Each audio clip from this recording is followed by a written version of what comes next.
is a smart ass. Dan, your analysts are allowed to just make a point. Always has to come in over the top. I did laugh. They must had to fill to 9, and the poor gal's got to interview mom and dad because I hadn't switched it over to hadn't switched TVs around. I'm walking around, and she interviews the mom and she interviews the dad. I'm like, are you kidding me? You really got to find some fill till 9 o'clock here, don't you? The opposite of the men's open.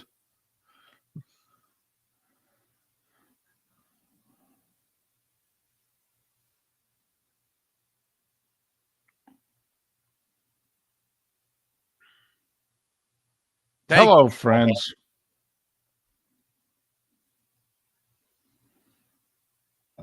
By the way, Felipe did a good job in your absence. Okay. And he was awake. Only one of the 3 days was he dragging, and he plowed through. All right. And he went to the Marlins game Friday. Yeah. So it was part of one of 13,000 people. I know. Golly. Graceful. And they did more than 50 though. They did. We put the over under a little low, but they didn't do 55. No, they did not. That's embarrassing. So sad. Second best mark of the National League. I'll tell you what, though, Marlins really should. Is there any need to play baseball for the rest of the year? Because the Braves have proven they are better than everybody else in the game. Well, certainly there's no sense paying attention to the Braves till the first full week of October. I mean, now it's just a matter of can they, will they win it? If you're the other teams in the National League, thank God you get them in a short series. It's your only chance to beat them. You could not beat this team over a month. There's no way.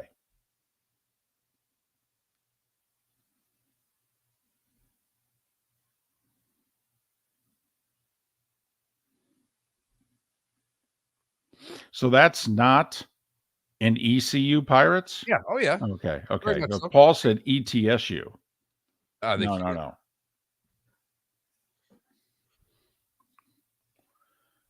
Plus, is ETSU the Pirates? Here we go, guys. I didn't think so.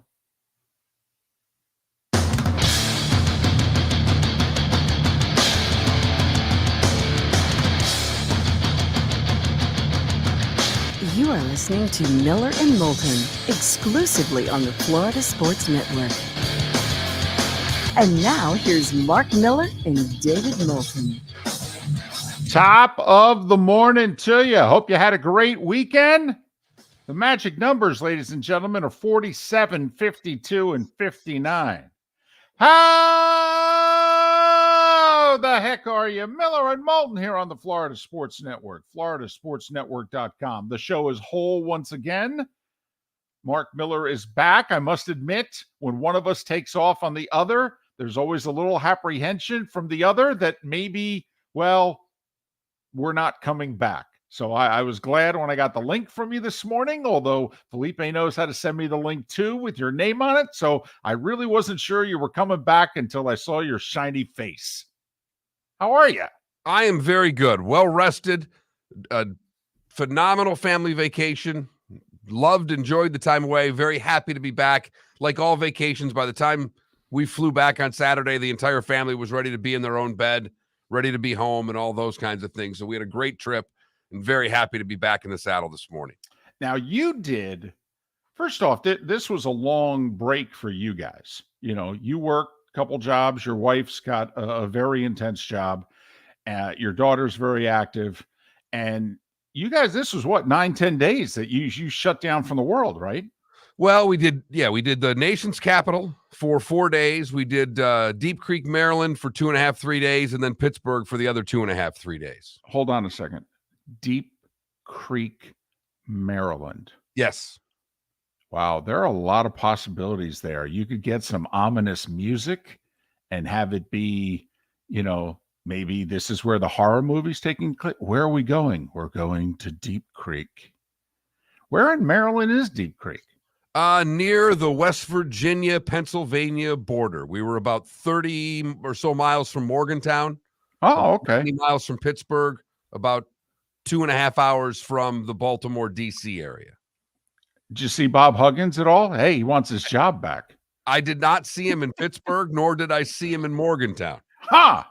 Wow. And I didn't see him in Columbus for that matter either. Well, did you frequent any of the bars? Because that's Not a where he's- one. Okay. So he's got a good chance of being. Not a one. Gotcha. All right. Saw Did a lot of wildlife, David. Well, I was just Saw going to ask. Saw a lot of deer, saw a skunk. My sister-in-law saw a bear while jogging. So I saw pictures of the bear that she saw. That was close enough for me. Hold on a second. So she stopped to take pictures of the bear? She's insane. Is this like the tourists who are in Florida who go, "Ooh, look at the gator. Let me take a picture of the gator." She's out for a run, and she gets stopped by other women in a car saying, hey, you can't go past here. There's a bear there. She's like, no, I'm fine.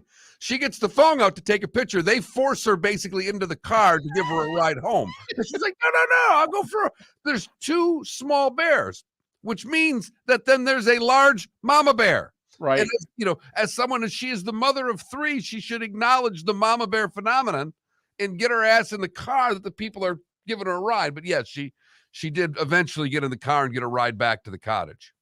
And I use that term loosely if anybody's ever been to Deep Creek, Maryland, because they're not really cottages. They're homes on a lake. I took a picture of the bear. Picture of the bear. I'd advise running, but the other way. But okay. All right. That's good. That's good. That's evidence at least. All right. So did you do the tourist thing in DC? Oh, absolutely. 100%. Oh, Did a tour of the Capitol. Did all this, did as many Smithsonians as we could fit in, did the double-decker bus thing where we went around and saw the monuments in Arlington and the White House. And oh no, that was full-on tourist. Walked about 27 miles in 4 days. well, fortunately, it's not hot this time of the year in our Not nation's at all. capital. Right. So that's good. So you lost weight on your vacation. It wasn't planned, but I know you did. I can tell you've lost weight on your vacation. A, you didn't drink as much as you normally do because you were around family. Okay. So you couldn't. And then B, 4 days walking around DC with July humidity. Damn. Hey, when you were on the bus, did you do like the London tourists? Did you wave, kind of out the back? It's funny because we did a company, what was it? The Big B bus or something like that. And The Big B bus, huh? yeah, it's something like that. And you could get on and off whenever you wanted. The bus it had 15 different stops. If you got off, another bus was coming. Whenever you saw a similar bus, it seemed that people of the same buses decided, much like if you're on the water in a boat, that you have to wave to one another. Didn't feel the need to wave, but I waved a little bit anyhow. So the Was bus this- wave was like the Jeep wave. Was this your equivalent of me walking down the hallway and you see the same person again and they say hi to you and I do not feel compelled to say hi back after I've done it once? Were you the same way? You do one wave on the bus, that's it. I waved the whole damn time. Unbelievable. I jumped into full Turon mode. And for those of you that don't know what a Turon is half tourist, half moron, because most of them are. Did you do the White House? We did not get a White House tour. You had to do it 90 days ahead of time, and we missed out on that, so we kind of saw it from the outside, but did not get a tour. Got a tour of the Capitol, which was fantastic, and then did a lot of the Smithsonians and things of that nature. All right. But my daughter still at this time, my daughter thinks she's going to be president one day. Well, good for her. And I don't know about that. Listen, don't squash your dreams at 9. I mean, about 14, 15, believe me, she'll realize, wow, that gig's not all it's cracked up to be. Exactly. So we were walking Sunday morning right past the Capitol, and we were stopped by the Capitol Police. It was my son came up, so there was 4 of us, and the Capitol Police was like, excuse me, and gave my daughter a sticker. And we told her she wanted to be president. This about 55-year-old gentleman looks, he goes, all right. And he points over and he goes, I need you to get over. He goes, you're going to start there. And he points at the House of Representatives and he says, now you need to start there. You need to get your feet wet over there. Then when you're done there, and he looks over his left shoulder, you need to come over here. And he says, now get up on those steps, get to that top step, and have your dad take a picture of you with the Capitol in the background so you can have that for posterity's sake. So it was just an amazing trip for her and for the family. Had a great time. Is that the first time, by the way, you did the DC tourist thing? It's the first time I'd ever been to DC. Wow. I did not make the junior high trip that most every American makes. I went to a small Catholic school. They didn't send us all to DC. Well, but also you grew up in Michigan. I mean, that's not, that's not like growing up on the I-95 corridor. No, I know, but the middle school, the public middle school went to DC. Gotcha. Most people that I know went on a trip to Washington, D.C. I did not do that trip. Well, and that's why I mentioned it to everyone listening. How many of you have done the DC tourist thing? How many of you have seen our nation's capital? All right. Because I got to admit, I mean, the way they laid it out, when it comes time, I'm going to sit down, and say, hey, what were you guys thinking? All right. That was not easy there. All right. That's kind of convoluted. I got to hear your thinking. But, it really is pretty remarkable. I mean, some of those, the monument and the Jefferson and the Lincoln and, the Capitol and the White House. I mean, it's worth a few days. Do it once. That's all I'm saying. Do it once. The fact that they built the Capitol in the 1800s to that size is it's remarkable. Amazing. Yeah. So that's all. Just asking everybody, 21,000. How many of you have done the DC tourist thing? Ooh, that text line's going to be full, isn't it? Well, here was the thing. You'll love this. I have not checked it. You'll love this. So, Felipe had to listen. It was bad. He had to get us on the air. All right. You're the guy that gets us on the air. All right. So Felipe had to get us on the air. So once he did that, he felt like, listen, my morning's a success. And here's what I said to him. I go, listen, you're going to get up from your room a few times and you're going to stretch. You're going to go get some coffee, maybe even go to the bathroom. How about this? How about if occasionally you go into the other room and you check out the text line, and if you've got a good text or whatever, bring it back. And he did that once or twice a show. All right. But, he would come back and I would say, how's the text line? And he goes, oh, no, it's busy.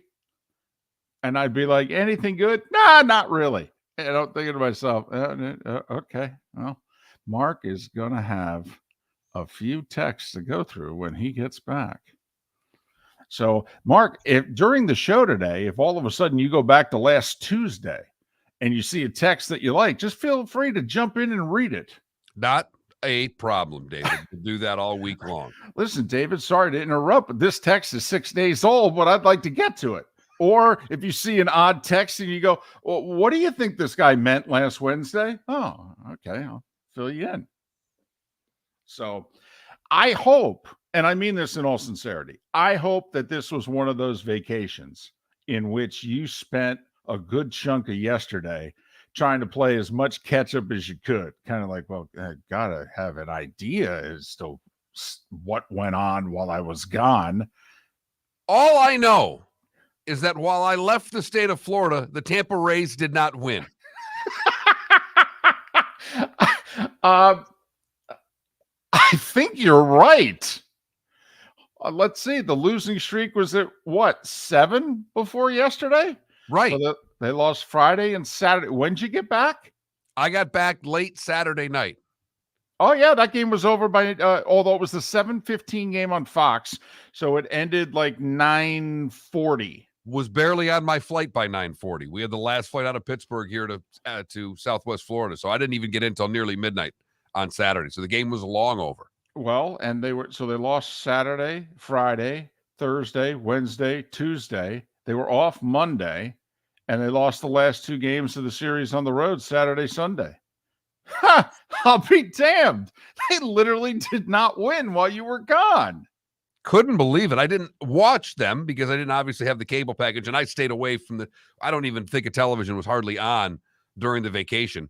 But no, they didn't win, and the Marlins still don't draw, which is a damn shame. Now I'm starting to get angry.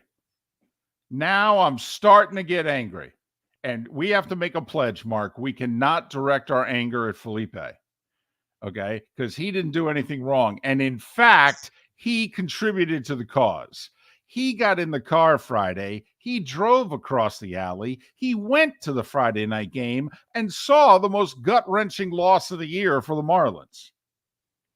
And apparently it was he and 17 other Marlins fans, and the rest of the 13,000 in attendance were all rooting for the Phillies. More things change, the more things stay the same, David. Unfortunately, for the Miami Marlins, they are still a draw for the opposition and the opposition only at this point. So welcome back. Glad to be back. Let's see if I can do this right. The starting five in 25 minutes. The text line at 21,000 is wide open right here on the Florida Sports Network. Ladies and gentlemen, once again, Hi. Excuse me. Hey, the line starts back here. ma'am, if your party's not here, you're gonna have to go around and get it. If you had the opportunity to avoid all this, wouldn't you? Salt Live is the official transportation provider of the Miller and Moulton Morning Show, making your trip to and from the airport seamless and stress-free. Salt Live is supported with the help of local partners like the Bayfront Inn.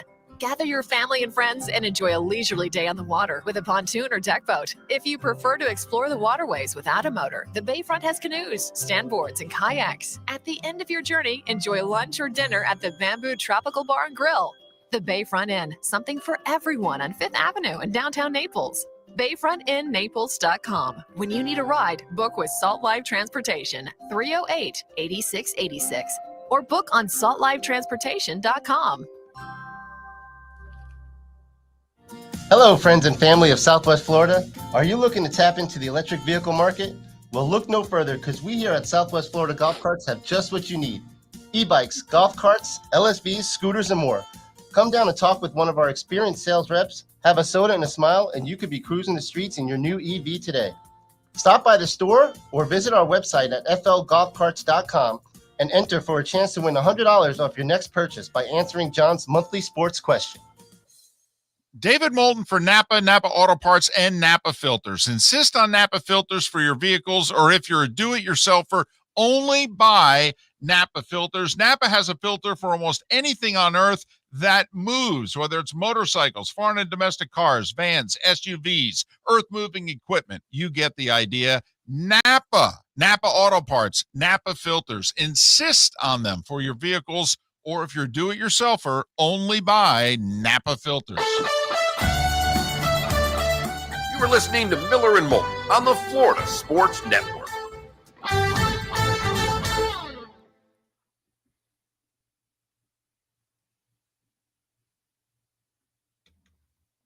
What was?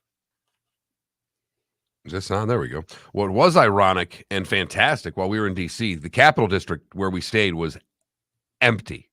The restaurants were empty. There was no, like, the locals all bug out for 4th of July weekend. As a waitress told us, she was, "Are you staying till the 4th?" We went, "No, we're leaving the morning of the 4th. Yeah, a lot of the crazies come in for the 4th.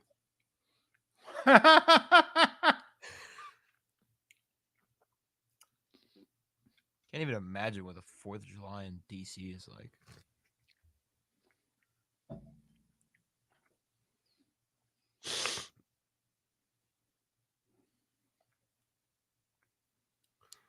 The Lincoln Memorial at night's pretty damn cool.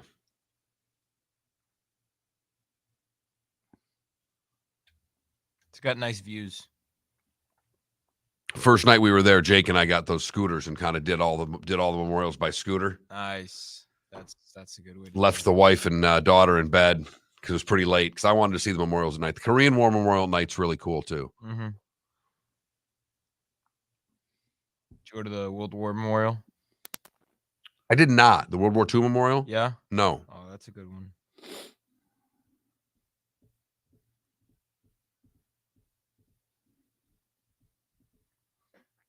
Air and Space is my favorite. They were redoing most of that, so the simulators weren't there. Oh. Yeah, McClellan. I know. I think we're all waiting to see if Huggins just shows up for work today.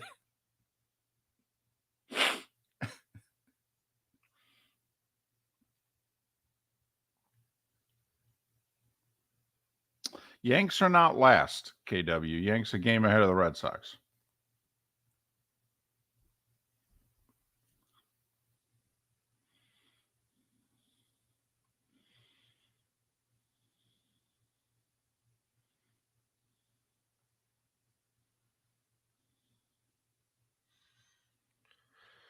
Came home. My upstairs air conditioning's not working.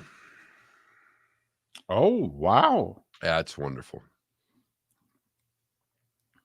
Good thing your bedroom's not upstairs. Oh, wait. No, it's not. No, I know. Yeah, But your daughter's is. Well, that's why she was on the air mattress last night and slept in our bed on Saturday. Well, fortunately, it's no problem getting an AC company to come this time of year. I mean, they're not busy at all. So hopefully I can get one today. Hopefully Yeah. guys come today. Yep. Good luck with that.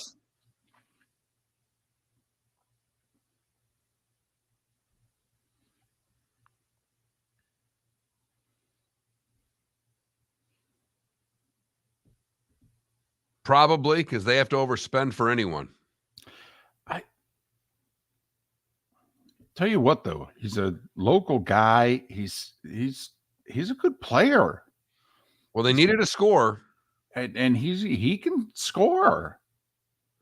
I actually like the deal. I mean, I think he spent his money pretty well.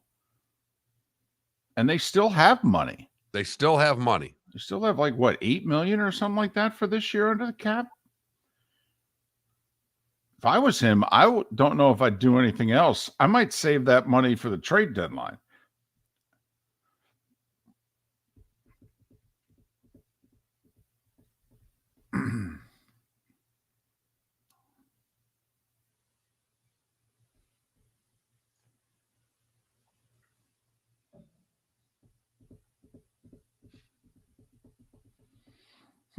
Now we didn't do a whole lot of stopping at the White House because you can't see much unless you have a tour. So that's kind of anticlimactic compared to the rest of the city to me.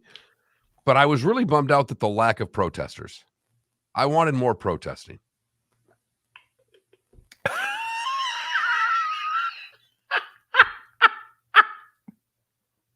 Hardly saw any.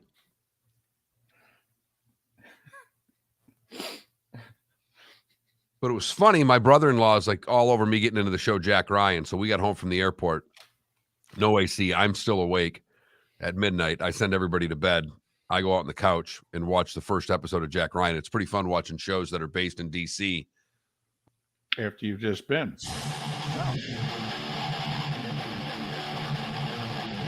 You're listening to Miller and Moulton, exclusively on the Florida Sports Network. 21 minutes past the hour. Top of the morning to you, Miller and Moulton.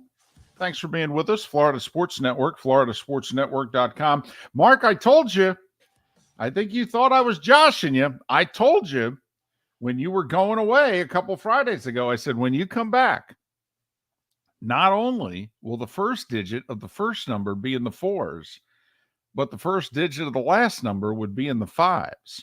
47, 52, 59 are your magic numbers. 47 days away from week 0, if you believe that kicks off the football season. 52 days away, 7.5 weeks from Florida, UCF, and others kicking off week 1 of the college football season. And we are 8.5 weeks, 59 days away from Lions and Chiefs. 47, 52, 59 are your magic numbers if you are waiting for the football season. And to be honest with you, there are NFL training camps that open up a week from today and a week from tomorrow for rookies. So, yeah, you could argue this is the last week without football until mid-February. And then don't give me that XFL stuff. Come on now, take it easy. Take a deep breath.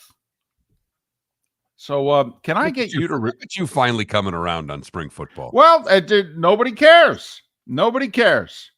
I mean, both leagues, by the way, ratings are in, and they were within 3% of each other. The average telecast of a spring football game, and granted, some are on network, some are on cable, some are on obscure cable, but the average broadcast drew 600,000 viewers.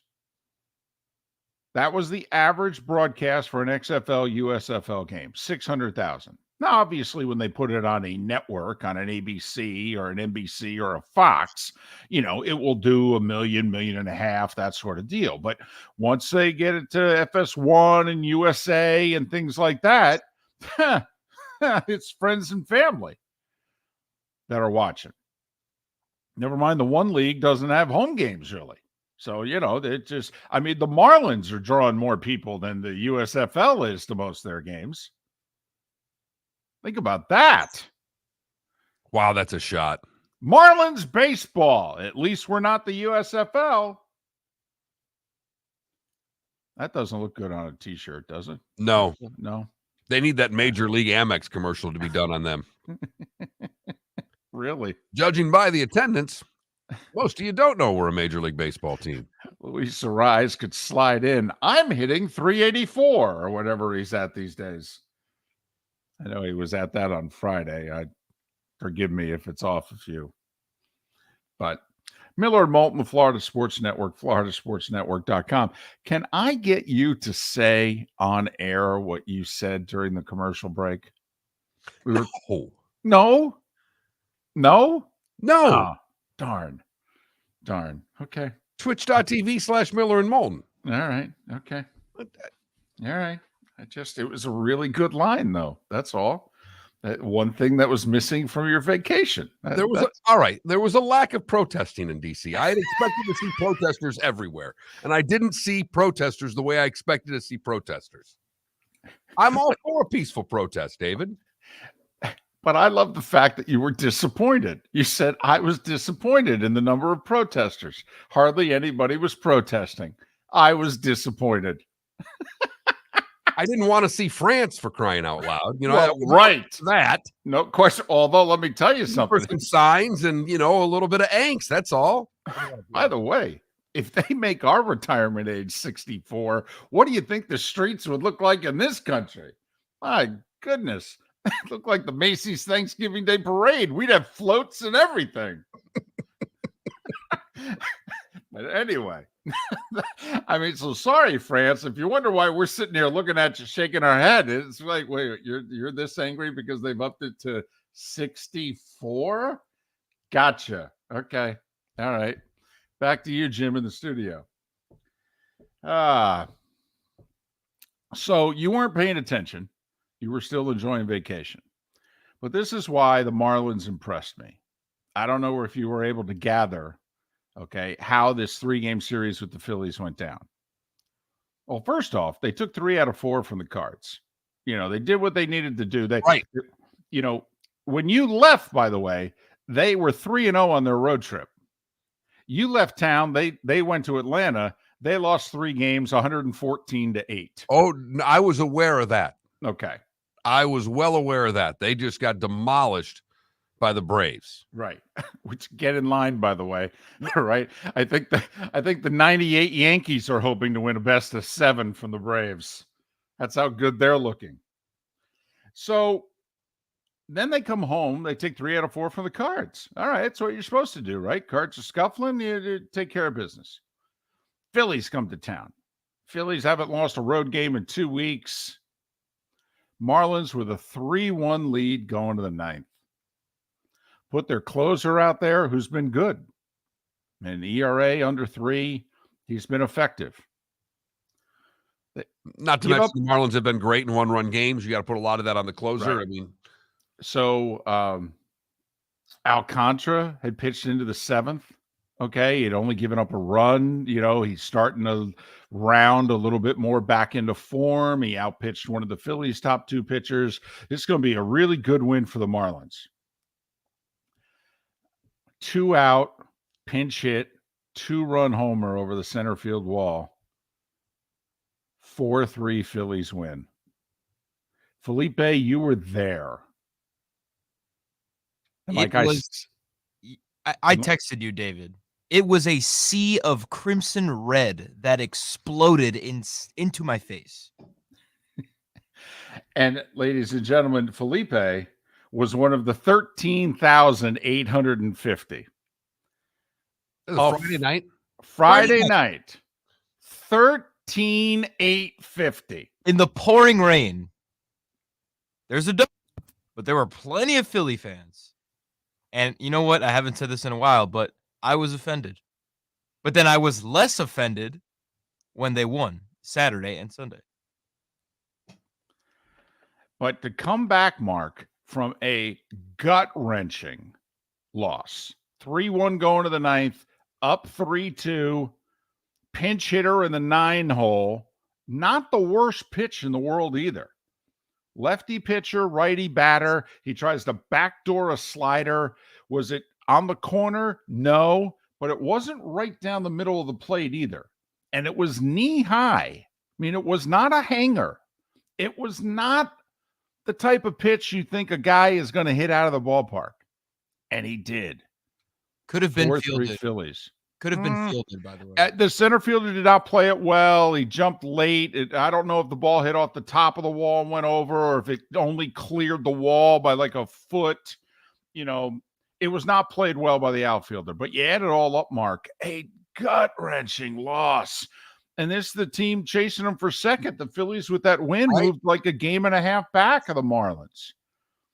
And the Marlins come back WW. That impressed me. I got to admit. Look, I was watching scores. It impressed me as well because it was a point in the season with after the Braves lost. Yeah, they took care of the Cardinals, but they were teetering. To me, that's a spot where right before the All-Star break, you end up losing the other two. You go into this break, perhaps a game up on Philly or even closer. It's not the way you want to start the second half of the season. So great couple of wins by the Marlins. Unfortunately, how many were there to see it?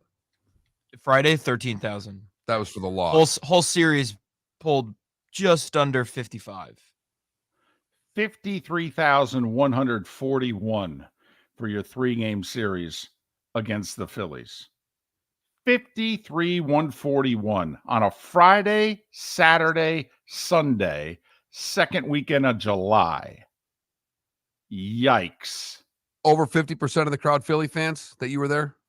I'd say it was 60-40 in favor of Marlins, but it felt like there were a lot of Philly fans there. Miller and Moulton. The starting five is next to catch you and I up on everything we missed over the course of the weekend right here on the Florida Sports Network.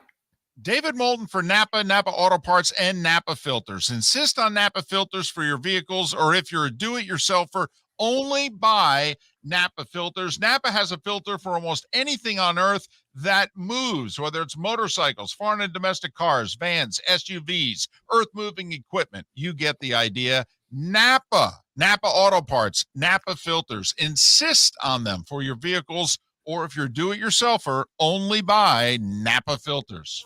Hello, friends and family of Southwest Florida. Are you looking to tap into the electric vehicle market? Well, look no further, because we here at Southwest Florida Golf Carts have just what you need. E-bikes, golf carts, LSVs, scooters, and more. Come down and talk with one of our experienced sales reps, have a soda and a smile, and you could be cruising the streets in your new EV today. Stop by the store or visit our website at flgolfcarts.com and enter for a chance to win $100 off your next purchase by answering John's monthly sports question. Ladies and gentlemen, once again. Yeah. Hi. Excuse me. Hey, the line starts back here. Ma'am, if your party's not here, you're going to have to go around and get it. If you had the opportunity to avoid all this, wouldn't you? Salt Live is the official transportation provider of the Miller and Moulton Morning Show, making your trip to and from the airport seamless and stress-free. Salt Live is supported with the help of local partners like the Bayfront Inn. Gather your family and friends and enjoy a leisurely day on the water with a pontoon or deck boat. If you prefer to explore the waterways without a motor, the Bayfront has canoes, standboards, and kayaks. At the end of your journey, enjoy lunch or dinner at the Bamboo Tropical Bar and Grill. The Bayfront Inn, something for everyone on 5th Avenue in downtown Naples. BayfrontInNaples.com. When you need a ride, book with Salt Live Transportation, 886-8686, or book on saltlivetransportation.com.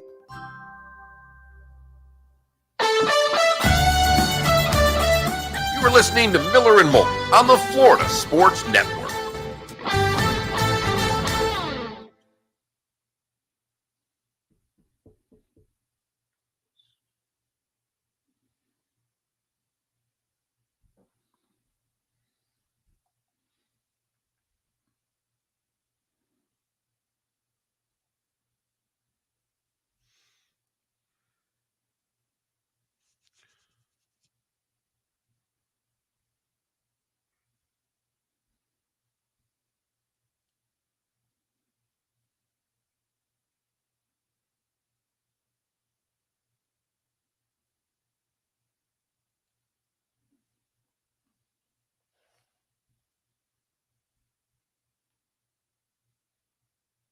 Alison Corpus.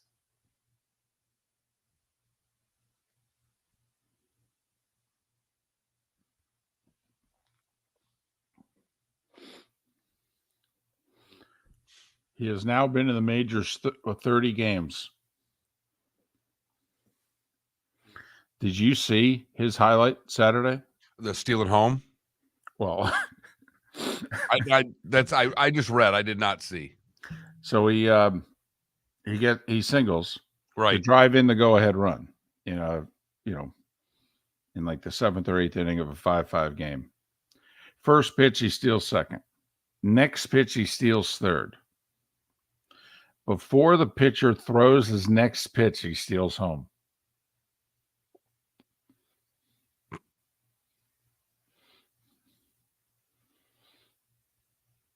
Not in the All-Star game. It's an exhibition, for God's sakes. It's All-Stars. I mean, name me right now. So Ohtani, Acuna, who's the third person you'd most want to see right now in Major League Baseball? De La Cruz. Yeah, honestly. I mean, we're all paying attention. We're all fairly good baseball fans here. I'd want to see Ohtani first, Acuna second, and De La Cruz third. I can't remember the last time we've seen a 21-year-old this exciting. Ken Griffey Jr. Oh, you went there. Which was a while ago when he was 21. But yeah, the kid was amazing. By the way, I like Pat Fitzgerald a lot. Anybody that thinks he doesn't know everything that went on is high.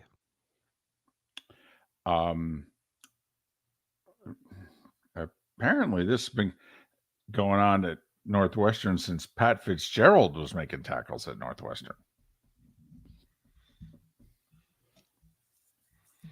Now, would I fire him over it? No, I would not. No.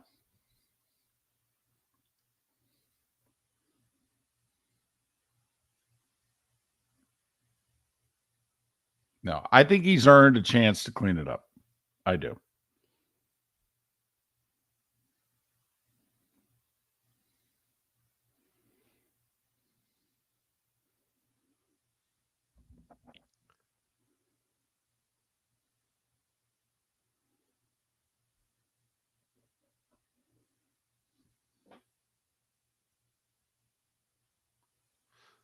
Johnny O, unless you have good news in the Twitch chat room, I'm not sure I want any news. I was going to say, come on, Johnny.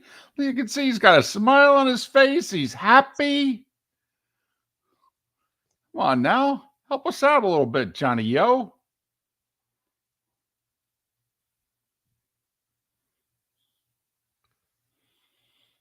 Yeah, Sonny, I'm with you. I love the fact the running game is back in baseball.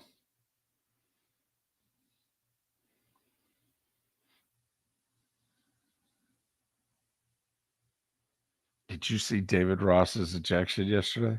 I did not. Oh my God. So first off, his starting pitcher gets a ball before the first pitch of the game. He gets called for a delay. And so to the first batter, he's already behind 1-0. Okay. Second batter of the game, he gets ejected for arguing from the dugout. He comes out and the microphones pick it up clearly. He says to the umpire, You're one blankety blank day away from a vacation and you're this effing bad, this effing early. You suck.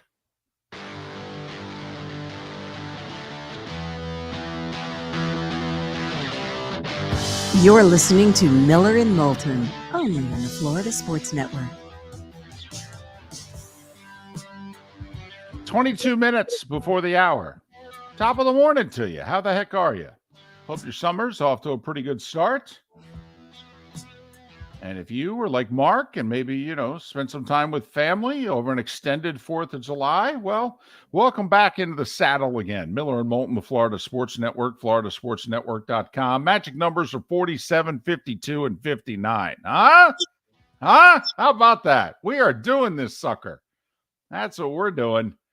Basically, a little less than 7 or a little more than 8 weeks away from football starting, depending on to you when it starts. So there you go. Hell, we got NFL training camps next week. Whole bunch of people, you're going to get cut. Okay, they'll have later this year, though. They're not going to get cut nearly as early as they did right years because you can keep them on the roster a lot longer. Right. So we'll have less regulars playing even less in the preseason than normal. I mean, we're trying to thin this sucker out as much as possible. You know what, Mark? You haven't heard this in a while. Okay, it's a little thing that we do this time of the show. It's a little ditty. Felipe, play it for him. The starting five. 5 stories you need to know. It's the starting 5 on Miller and Moulton. Here's number 1. It's all starting to come back to me. It is. See that voice that was in your head. Okay. Now it can come back. So Mark, as you so eloquently put it a couple of segments ago, the Rays hadn't won since I left the state. Fortunately for the Rays, Mark Miller and his family returned right around midnight Saturday, which was good because the Rays had to play the Braves again on Sunday. Since Mark was back, the Rays decided to hit a bunch of homers. Isaac Paredes with a 2-run homer and a 4-run first. Yandy Diaz with a 2-run homer and a 3-run fourth. The Rays snapped their 7-game losing skid heading into the All-Star break. They beat Atlanta 10-4. Third straight sellout, Mark. Now, the lower section in the outfield are 25,025. That's a sellout for a Rays game. They did not sell any seats for the upper deck in this series. They are later this month when the Yankees come to town. All right. This is the first time they've had 3 straight crowds of 25,000 or more since they were in the playoffs? April of 2014. Wow. It's been 9 years since they had, at least for regular season games. Okay. I don't know about playoffs. I'm guessing, although it's tough to host 3 games in a row in the playoffs. That's true. Right. So there you go. First time, by the way, they had 3 straight sellouts since reducing the capacity, which they did 5 years ago. So, and they're going to sell, 30,000+, I guess, when the Yankees come to town in a couple weeks. Meanwhile, then there was the situation in Miami. They actually drew 21,000 and change yesterday for the second best team in the National League. The Marlins took 2 out of 3 from the Phillies. Brian De La Cruz with 4 hits, including a homer. Luzardo pitched into the 7th. 7-3 Marlins. Mark, they're 53-39. 14 games above 500 with 70 games left in the season. They play 500 ball the rest of the way. They win 88 games. I will ask you right now, will 88 get it done? Yes. 87 got the Phillies in as the 6th seed last year. This is the best ever record in Marlins history at the All-Star break. Think about that. This franchise has been around 30 years.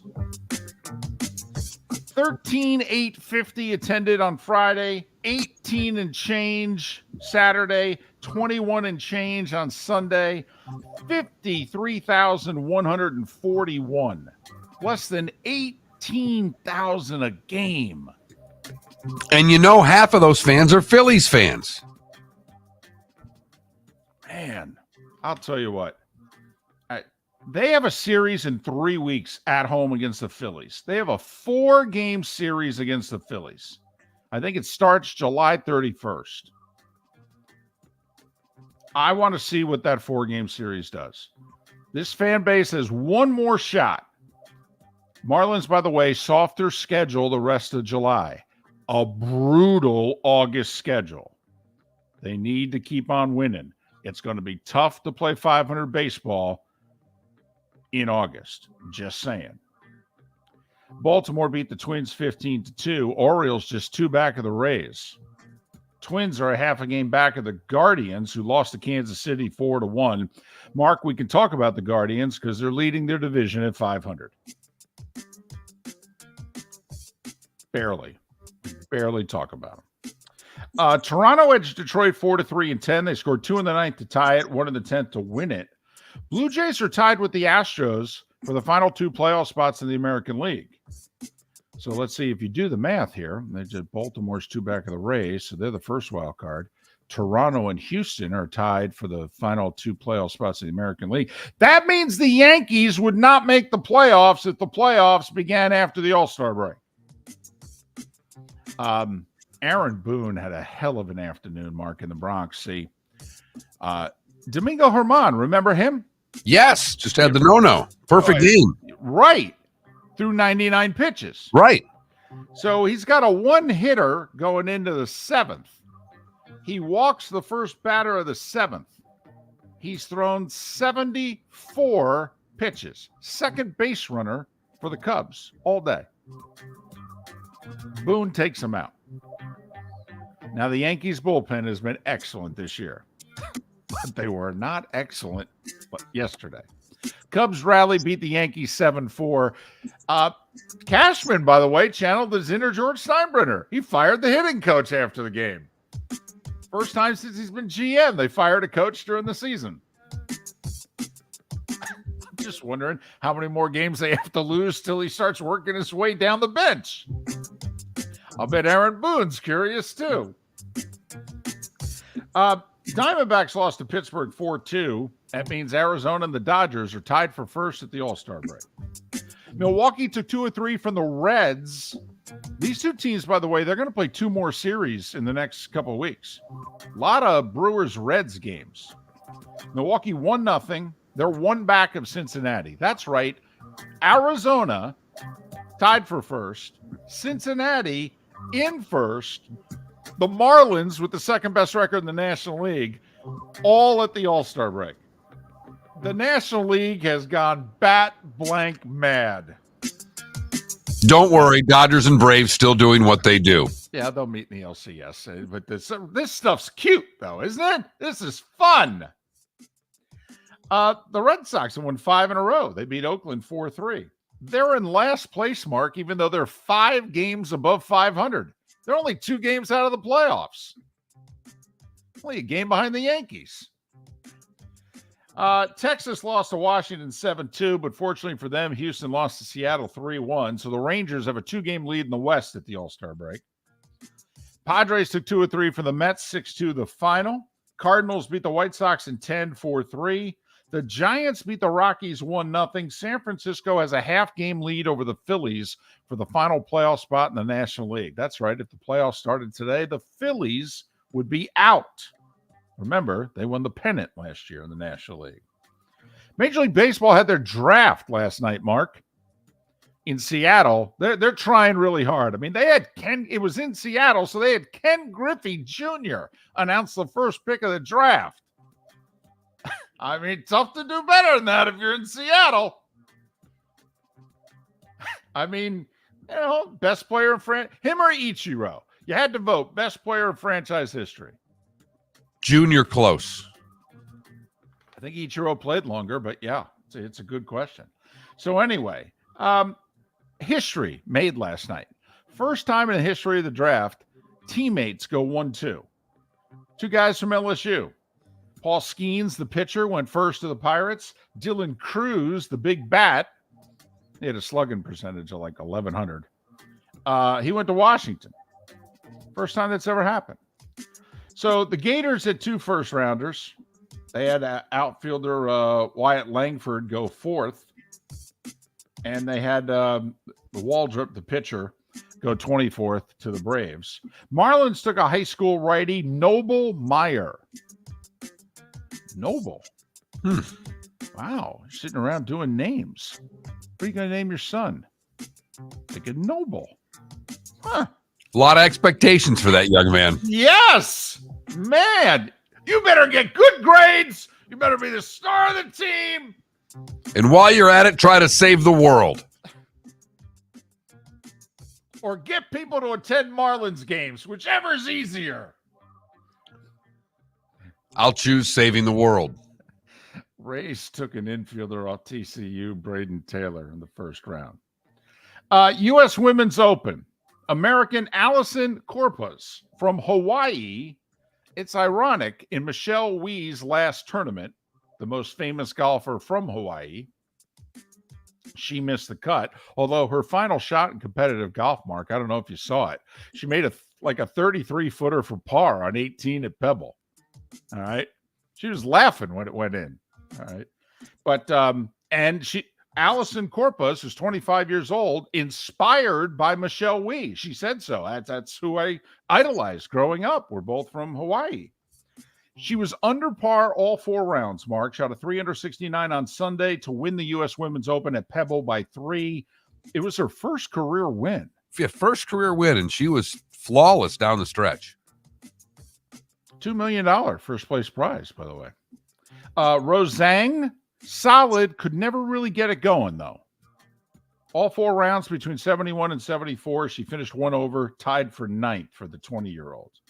PGA Tour, Sepp Straka had a chance to birdie 18 for 59. Instead, all right, he got a little crazy with his 7-iron. Too much draw, found the water, struggled to make double bogey on 18. He had a 2-shot lead when he posted it, but the 2 guys behind him had 6 holes left to play. This is the John Deere Classic. This is like a miniature golf course. They didn't do squat. Sepp Straka ended up posting 21 under and winning by 2. His second career win. Mark, I don't know about you. How many times have you shot a 9 under 62 in your final round and you're angry at yourself? Well, not only did he double 18, 17 was a reachable par 5 that he hits it in the trap, missed about a 8-footer for birdie there that would have put him at 59 watch heading to 18, drives it right in the middle of the fairway. I mean, it wasn't like you were dead nuts on with the 7-iron in the water, but it was from the middle of the fairway. Yes, it With a was. 7-iron in your hand. That's not that hard for these guys. With a whole lot of green to the right, too. Right. Remember, you got a 4-shot lead here. And if you saw where he dropped, he had it from about 80 yards. I mean, he hit that dead left in the water. Yeah. Cam Smith, by the way, getting ready to defend his Open Championship. He won on the LIV in London by 1. Rain in Atlanta. William Byron's declared the winner, his 4th win of the season. Daniel Suarez 2nd. Kevin Harvick's final race in Atlanta. Remember, this is where he got his first win. The emotional win, only a couple races after Earnhardt had been killed. Kevin Harvick finished 30th. Ross Chastain, early wreck, 35th. Djokovic's up 2 sets in a match that was suspended. Last American, Chase Eubanks, in action today against the 5-seed Tsitsipas. 4th seed, Jessica Pegula won easily. The top seed, Swiatek, by the way, had to defend 2 match points to advance to the quarterfinals on the women's side. Madison Keys in action this morning for the women as well. Northwestern coach Pat Fitzgerald suspended Friday for 2 weeks for hazing. He didn't do it, but it's in his program. The president said, he didn't know about it, so we're just going to suspend him 2 weeks. Well, then the victim of the hazing met with the university president, and the president said, we're going to reconsider this penalty. So we're wondering if Pat Fitzgerald's going to survive. He's only been the head coach there since 2006. That's after he was a two-time All-American player and took him to the Rose Bowl. Bob Huggins, by the way, Mark says he never resigned. It's funny, there's a statement that was released publicly with his name on it that says he resigns as head coach of West Virginia. He's trying to pull a Costanza. He's trying to pull something. And he's looking more and more foolish by the day. And by the way, I'm just going to say this. This is a dumb move. Clearly, he's trying to get money. But if I was Huggins, I would have just taken my lumps. I'm telling you, if he had waited 1 year, sobered up, he still had a chance to gain employment. Now, no one will ever hire him again. And that was the starting five. And we are Miller and Moulton. Everybody back. I get back from a vacation, and they make me go to work the first day back. Imagine that right here on the Florida Sports Network. Hi. Excuse me. Hey, the line starts back here. Ma'am, if your party's not here, you're going to have to go around again. If you had the opportunity to avoid all this, wouldn't you? Salt Live is the official transportation provider of the Miller and Moulton Morning Show, making your trip to and from the airport seamless and stress-free. Salt Live is supported with the help of local partners like the Bayfront Inn. Gather your family and friends and enjoy a leisurely day on the water with a pontoon or deck boat. If you prefer to explore the waterways without a motor, the Bayfront has canoes, standboards, and kayaks. At the end of your journey, enjoy lunch or dinner at the Bamboo Tropical Bar and Grill. The Bayfront Inn, something for everyone on 5th Avenue in downtown Naples. BayfrontInNaples.com. When you need a ride, book with Salt Live Transportation, 308-8686, or book on saltlivetransportation.com. David Moulton for Napa, Napa Auto Parts, and Napa Filters. Insist on Napa filters for your vehicles, or if you're a do-it-yourselfer, only buy Napa filters. Napa has a filter for almost anything on earth that moves, whether it's motorcycles, foreign and domestic cars, vans, SUVs, earth-moving equipment. You get the idea. Napa Auto Parts, Napa filters. Insist on them for your vehicles, or if you're a do-it-yourselfer, only buy Napa filters. Hello, friends and family of Southwest Florida. Are you looking to tap into the electric vehicle market? Well, look no further, because we here at Southwest Florida Golf Carts have just what you need. E-bikes, golf carts, LSVs, scooters, and more. Come down and talk with one of our experienced sales reps, have a soda and a smile, and you could be cruising the streets in your new EV today. Stop by the store or visit our website at flgolfcarts.com and enter for a chance to win $100 off your next purchase by answering John's monthly sports question. Miller and Moulton here for the Clutch Vodka Play of the Day. Mark, remember Nick Charles, Fred Hickman, the CNN Play of the Day? Yeah, CNN did a nightly sports show. That was a while ago. Yes, it was. Just work with me. Everyone liked the pod, the Play of the Day. So how about we have the Clutch Vodka Play of the Day? Sounds good. Fun. Smooth. Like Clutch Vodka. Listen weekday mornings for the Clutch Vodka Play of the Day. That's Clutch with a K. Located on the East Trail, locally owned Naples Tiki Bar and Grill is an outdoor eatery next to the Hitching Post Shopping Center. Island-inspired food with a true tiki theme. The best place in Naples to enjoy the beautiful weather in Southwest Florida. The Naples Tiki Bar and Grill offers a great menu for dine-in or takeout. Enjoy our famous pulled pork, huge burgers, and tiki bar cocktails. Don't miss happy hour every day from 3 to 6 and live music 7 days a week. See you soon at the Naples Tiki Bar and Grill, 11498 Tamiami Trail East. You were listening to Miller and Moulton on the Florida Sports Network.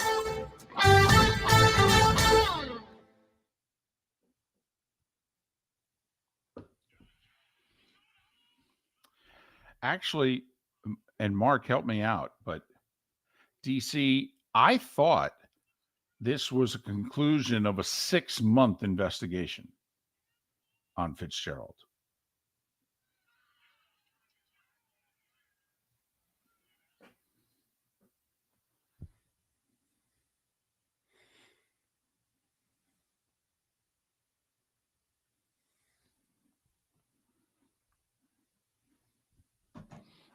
Yeah, and DC, we don't know if and when she'll come back. She even said, I don't know what my golfing future is. Who's that? The 7-month pregnant gal, Amy Olsen, who played in the U.S. Women's Open. She said, I had to play it at Pebble. I just had to.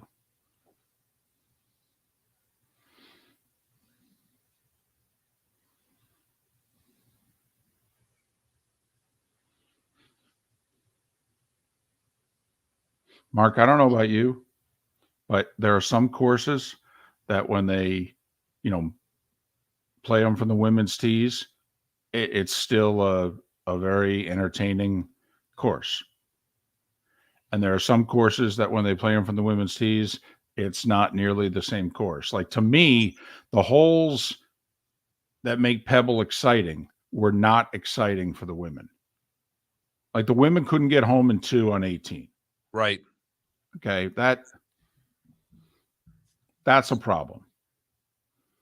They needed to find a tee, and I understand if you play them, because you played it. If you, but also like on 8, man, 8's a hard hole because they have to lay up before the cliffs, and then their second shot ends for them is a much longer shot. And that green's not big, and it was cement for the Open.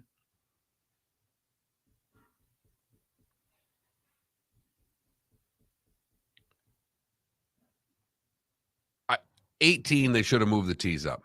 Yes.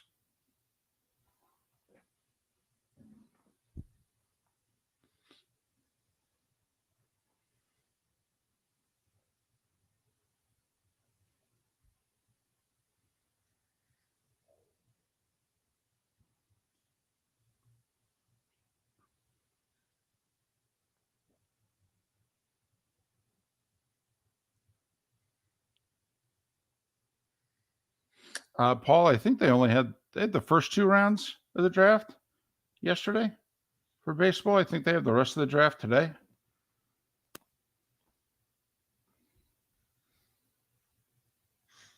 That's what I thought. Could be wrong.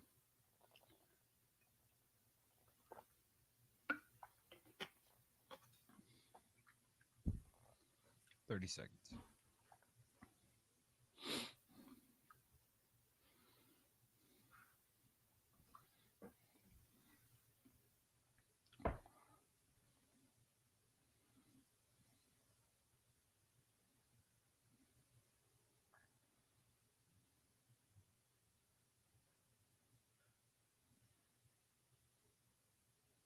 Here we go.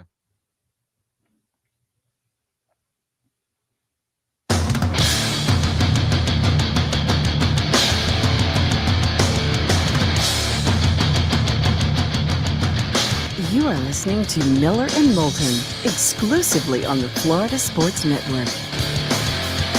And now, here's Mark Miller and David Moulton. It is hour number 2 of Miller and Moulton on this Monday. Hope you had a great weekend. Mark is back in the saddle again. Miller and Moulton, the Florida Sports Network, floridasportsnetwork.com, 47, 52, and 59. Those are your magic numbers. A little less than 7 weeks, 47 days away from week 0, 52 days away from week 1 of the college football season. And on that Thursday, the Gators are in Utah. UCF is hosting Kent State. By the way, you paying any attention at all to what's going on with UCF? They have signed 6 4-star recruits in the last week. 6. They have never recruited at this level before. How much of that do you think is, because it depends. We talk to sports fans every day, and they text in and Twitch chat room and all that. Some of them think the UCF going to the Big 12 is a big deal, and some of them are like, well, how much this do you think is them now being a member of the Power 5? It's got to be, and somebody found some money somewhere because it's not done without the opportunity of NIL. Right. You don't get players of this level without having your NIL working. And We're closer to a Big Four than ever before. Well, that's what Gus said while you were on vacation. Gus said, actually, you take a look at our record. Our record's as good or better than the other three over the last, and he said like 7-8 years. And it was like, well, first off, I wouldn't go any further back before 2017, number one. So I'd only go back 6 years. Number two, you do have to acknowledge you play your games in the American. They played their games in the ACC and the SEC. Little different. But, you know, that's Gus saying it's a Big Four, baby. Well, don't you think if UCF just gets to a bowl game this year? I mean, I think that's step one. Picked 8th in the Big 12 right. for the record. Now, the best, take the media preseason Big 12 poll, TCU, I believe last year was picked 7th. 7th. Right. So, take it with not just a grain of salt. You can take it with a pound. But they are, of the 4 newcomers, Cincinnati, Houston, BYU, UCF, they are actually picked to finish the highest, but they're only picked to finish 8th. Well, Mark, you didn't lose your Phil Steele on vacation, did you? No, but I did not read as much of it as I expected to. That's how good the vacation was. I was not, cuddled up with Phil multiple nights. I was actually with my family. Well, good. I was going to say your wife was with you on vacation. I hope you were cuddling up with her. But hey, I think we all understand if, in fact, you had cuddled up with Phil. Exactly. And I think Phil would take it as a compliment as well. So since you weren't cuddled up with Phil, but I know you have Phil nearby, you can cuddle up with him now. All right. UCF schedule, their non-conference schedule, they've got Boise, right? They open with Boise. Their second game. I'm sorry. Yeah, they've got Boise on the schedule. Kent State, Boise State, and then who's their other one? You had to do that to me when I Sorry. don't know anything. I thought it was right. I thought it was like week 3. I thought they started with like 3 non-conference. But Villanova. So they should get 2 of the 3. Because they're at Boise, correct? Yes. But 2 of the 3 should be guaranteed wins. All right. So if they're 2-1 heading into a 9 conference game schedule, they have to go at least 4-5 in conference play. And over half the conference is picked to be better than them. So you're saying that you're putting the over under, they got to get to a bowl. They got to get to 6. I think that would be a great first step. You jump into the Big 12, you have a 500 record, you get to a bowl game. I think that's a great first step. Anything above that's gravy to me. Home games with conference home games. Baylor, West Virginia, Oklahoma State, and Houston. How many times are they going to be favored just at home, David? Baylor. Baylor's sold out. Right, but I got you. But Baylor's picked to be better than they are. So that game's at best going to be a pick'em. Mm-hmm. West Virginia, another team that's scheduled to be, actually, West Virginia's supposed to be up, so they should be favored in the West Virginia game. Oklahoma State. No, picked ahead of them. Not by much, but picked ahead of them. Should be close to a pick'em. And Houston, they should be favored. So they're only going to be favored in 2 of their 4 home games. But all of them are winnable based on preseason projections. Road games with K-State, who's going to be good this year. Picked to finish 2nd, who won the Big 12 last year. Kansas, they're going to be off a little bit last year, so that should be about a pick'em. Although they released their new unis, Mark. All right. We have no idea if they can play football, but they'll look good doing it. At Oklahoma, they'll be a massive underdog. Right.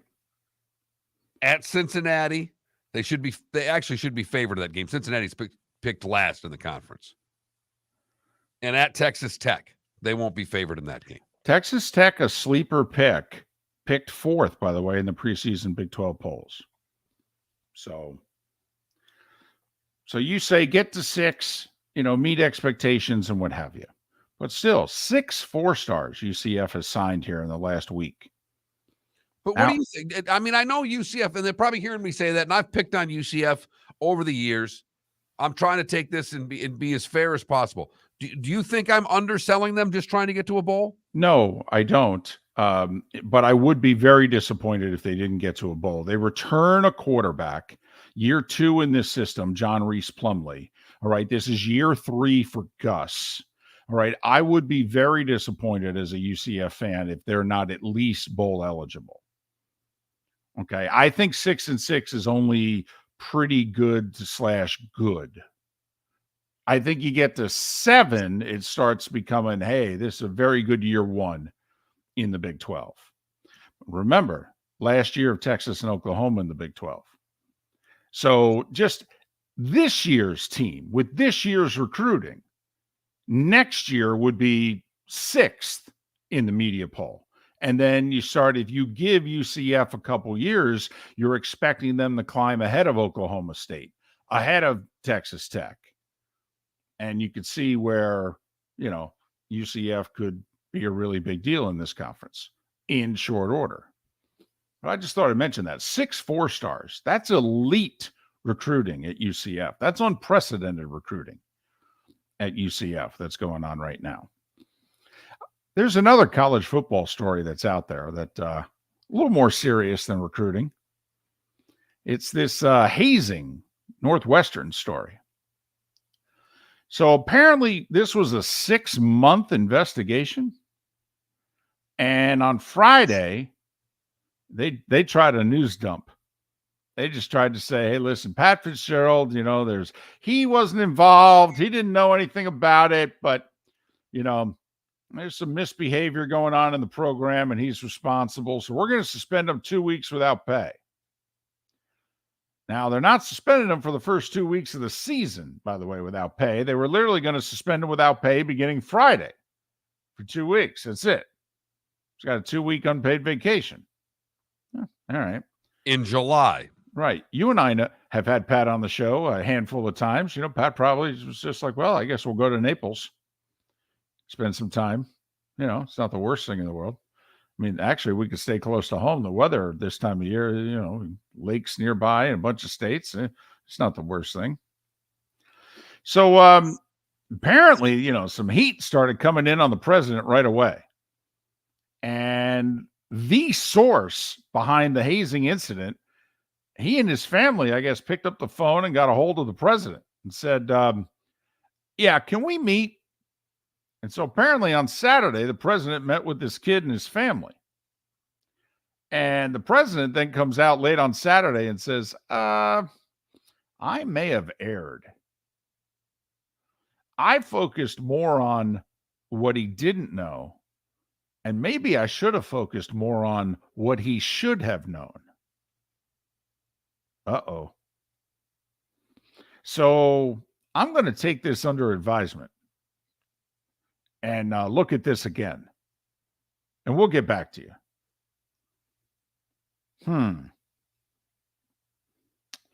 Well, you got to figure it's going to hand down additional punishment, right? At the very least, additional punishment. Right.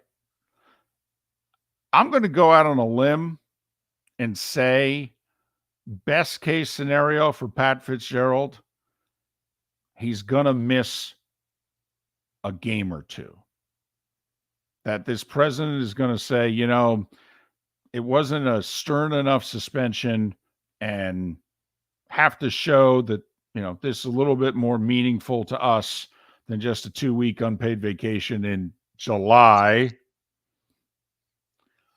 So, Mark, if I had to handicap the punishment going forward for Pat Fitzgerald, I would say best case scenario, and I don't know what Northwestern's schedule is to open the year. Remember last year, didn't they played Nebraska in London or Ireland, one or the other, to start last season. David, this year they also open with a conference game this year at Rutgers. Wow. Followed by a home game for UTEP and that at Duke. I could see a 3-game suspension coming. Well, I could definitely see a 2-gamer that, have him miss a home game. That the president could say, 2 weeks unpaid vacation is, we need to turn this into a 2-game suspension. Fitzgerald releases a statement or does a presser. I should have known, blah, blah, blah, blah, blah, even though he's already released that statement. I would not fire him. Now, of course, a lot of people want him fired. I would not fire him. Because I'll say this, Mark, if there's anybody in the history of Northwestern football who deserves a chance to right a wrong, I would argue it's Pat Fitzgerald.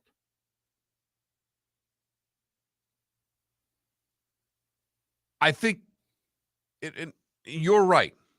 He's done more for that program in our lifetime than anybody else has, and it's really not close. But they're on the attack, and they're on the attack from within. I mean, even the school paper, it sounds trivial, but they actually report, and they have not let up one iota, and they keep getting more players to back the claims that he knew what was going on. More on this story on the other side. Miller and Moulton, Florida Sports Network. David Moulton for Napa Auto Parts, and Napa Filters. Insist on Napa filters for your vehicles, or if you're a do-it-yourselfer, only buy Napa filters. Napa has a filter for almost anything on earth that moves, whether it's motorcycles, foreign and domestic cars, vans, SUVs, earth-moving equipment. You get the idea. Napa Auto Parts, Napa filters. Insist on them for your vehicles, or if you're do-it-yourselfer, only buy Napa filters. Located on the East Trail, locally owned Naples Tiki Bar and Grill is an outdoor eatery next to the Hitching Post Shopping Center. Island-inspired food with a true tiki theme. The best place in Naples to enjoy the beautiful weather in Southwest Florida. The Naples Tiki Bar and Grill offers a great menu for dine-in or takeout. Enjoy our famous pulled pork, huge burgers, and tiki bar cocktails. Don't miss happy hour every day from 3 to 6, and live music 7 days a week. See you soon at the Naples Tiki Bar and Grill, 11498 Tamiami Trail East. Visit Jason and Todd at the Diamond District.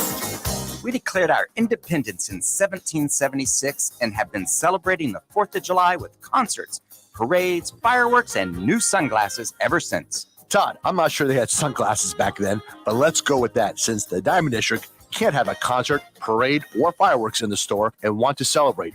So this 4th of July, with a purchase of $500 or more, you'll receive free Bose audio sunglasses. That's right. With any purchase of $500 or more, now through the 4th of July, the Diamond District will give you free Bose audio sunglasses. Listen to your favorite music by the pool, while running, or walking the beach. Visit the Diamond District now through the 4th of July for your free Bose audio sunglasses with purchase of $500 or more. Only at the Diamond District. Visit Jason and Todd at the Diamond District. You were listening to Miller and Moulton on the Florida Sports Network.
Michael, I didn't see it.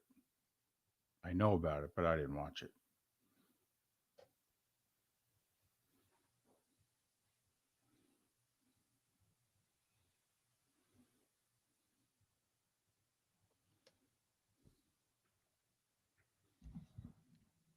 Should Fitz be our poll question? I don't know if enough people care.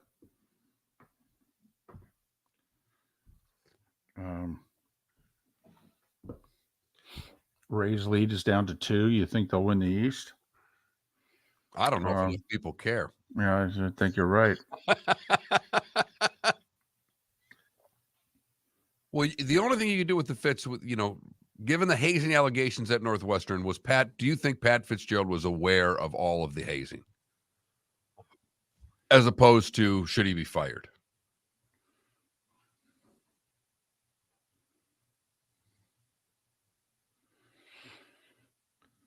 That's the ninth home run derby? Yeah, I don't know if you want to go there. I ask people, are they going to watch home run derby, all-star game, both, neither?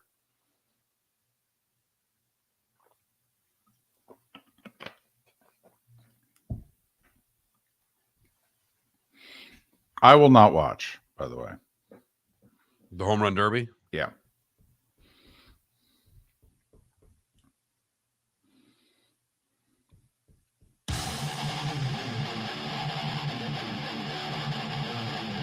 You're listening to Miller and Moulton, exclusively on the Florida Sports Network. 21 minutes past the hour.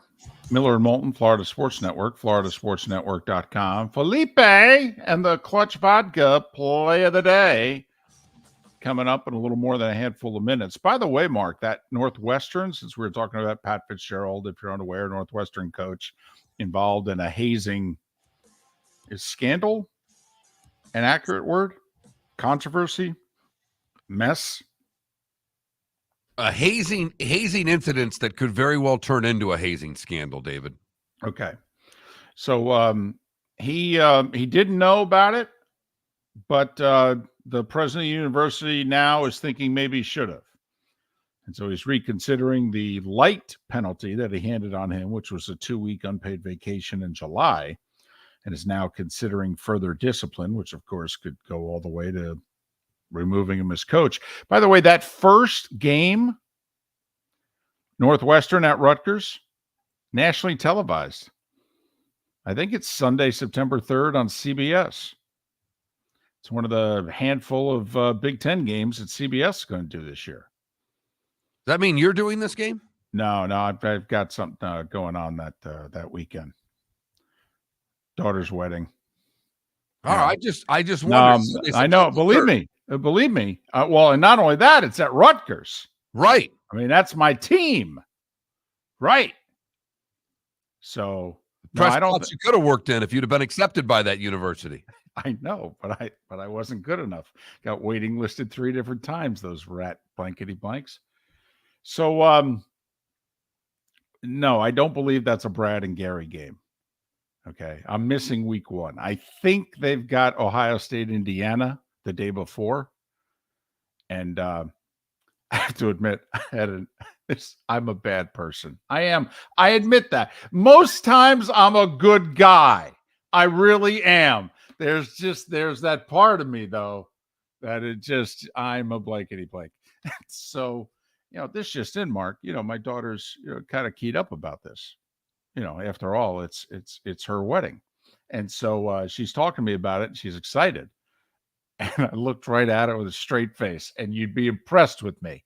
I kept it a straight face for the whole time that we had this conversation. All right. I said, well, I mean, it should be fun. I'm glad you're having it late in the afternoon on Sunday of Labor Day weekend because, Saturday I got Ohio State, Indiana, and I probably won't be able to fly back Saturday, but I should be able to make it back in the morning on Sunday. And she's just staring at me, and I'm not blinking. Nothing.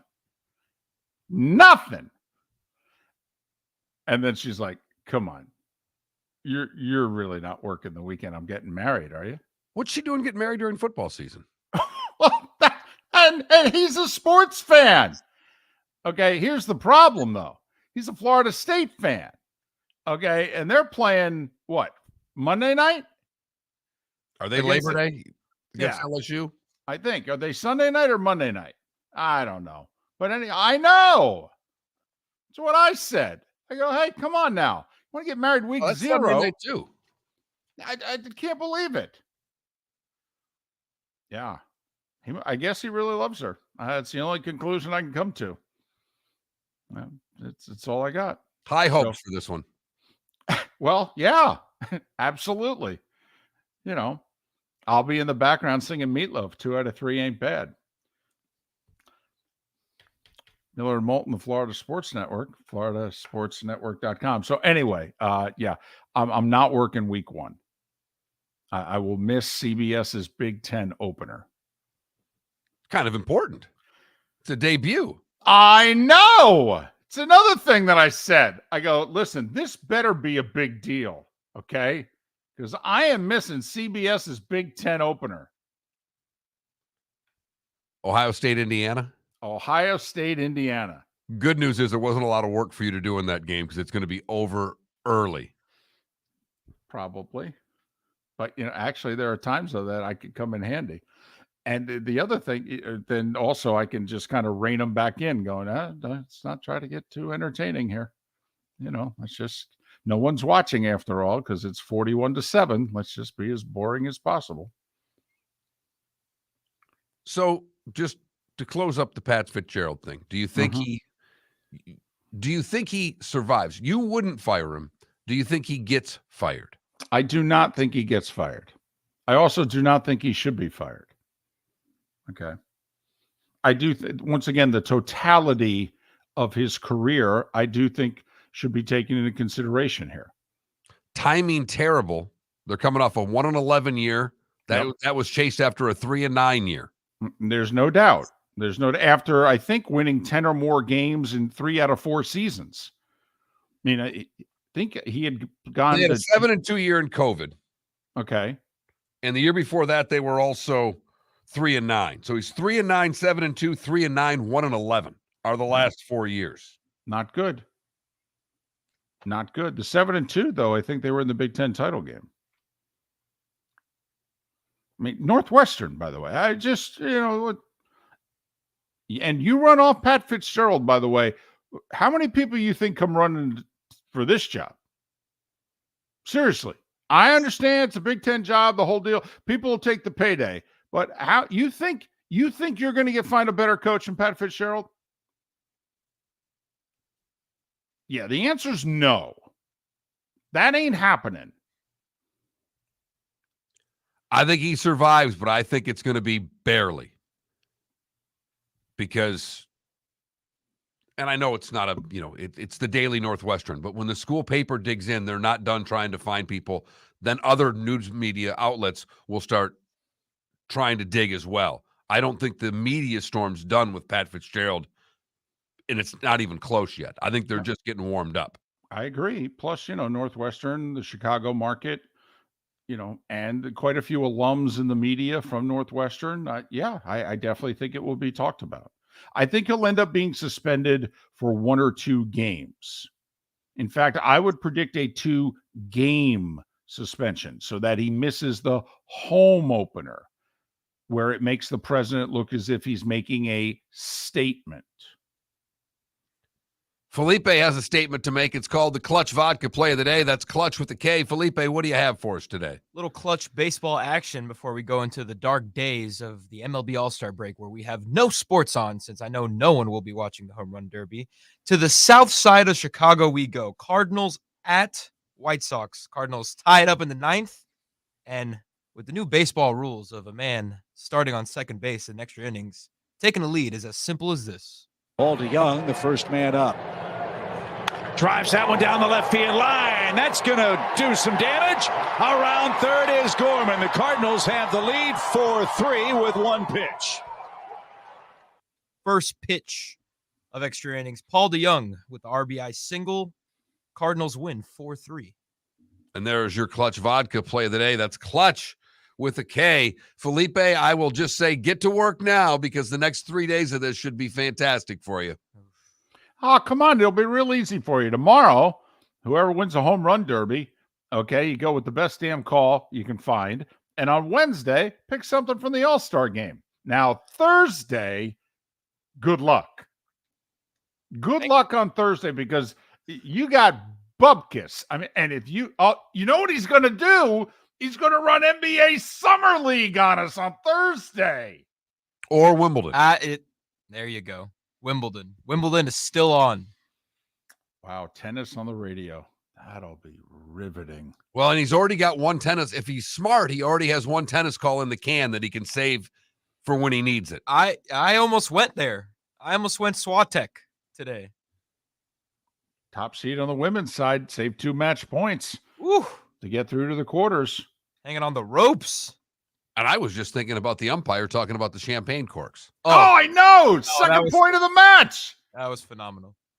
For those that missed it, second point of a match yesterday, and there's this noise, and the chair umpire says, if you are opening a bottle of champagne, do not open it while play is underway.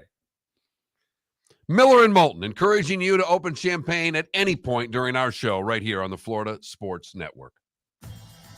Miller and Moulton here for the Clutch Vodka Play of the Day. Mark, remember Nick Charles, Fred Hickman, the CNN Play of the Day? Yeah, CNN did a nightly sports show. That was a while ago. Yes, it was. Just work with me. Everyone liked the pod, the Play of the Day. So how about we have the Clutch Vodka Play of the Day? Sounds good. Fun. Smooth. Like Clutch Vodka. Listen weekday mornings for the Clutch Vodka Play of the Day. That's Clutch with a K. David Moulton for Napa, Napa Auto Parts, and Napa Filters. Insist on Napa filters for your vehicles, or if you're a do-it-yourselfer, only buy Napa filters. Napa has a filter for almost anything on earth that moves, whether it's motorcycles, foreign and domestic cars, vans, SUVs, earth-moving equipment. You get the idea. Napa Auto Parts, Napa filters. Insist on them for your vehicles, or if you're a do-it-yourselfer, only buy Napa filters. Located on the East Trail, locally owned Naples Tiki Bar and Grill is an outdoor eatery next to the Hitching Post Shopping Center. Island-inspired food with a true tiki theme. The best place in Naples to enjoy the beautiful weather in Southwest Florida. The Naples Tiki Bar and Grill offers a great menu for dine-in or takeout. Enjoy our famous pulled pork, huge burgers, and tiki bar cocktails. Don't miss happy hour every day from 3 to 6, and live music 7 days a week. See you soon at the Naples Tiki Bar and Grill, 11498 Tamiami Trail East. Hello, friends and family of Southwest Florida. Are you looking to tap into the electric vehicle market? Well, look no further because we here at Southwest Florida Golf Carts have just what you need. E-bikes, golf carts, LSVs, scooters, and more. Come down and talk with one of our experienced sales reps, have a soda and a smile, and you could be cruising the streets in your new EV today. Stop by the store or visit our website at flgolfcarts.com and enter for a chance to win $100 off your next purchase by answering John's monthly sports question. You were listening to Miller and Moulton on the Florida Sports Network.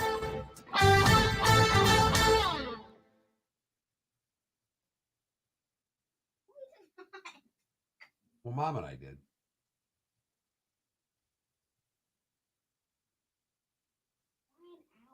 Because you didn't read at all during... I don't care. You got 3 library books to read. You want to start now? No. Okay, starting at 8 o'clock. You're reading the entire 8 o'clock hour then.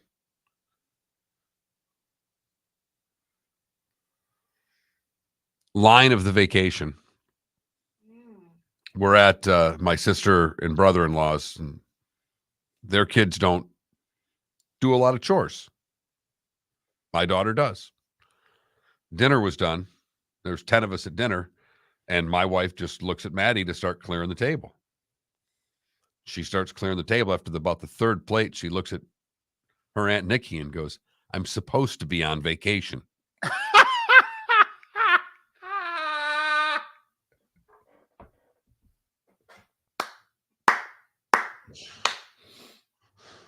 Golly, that's spectacular. Yeah.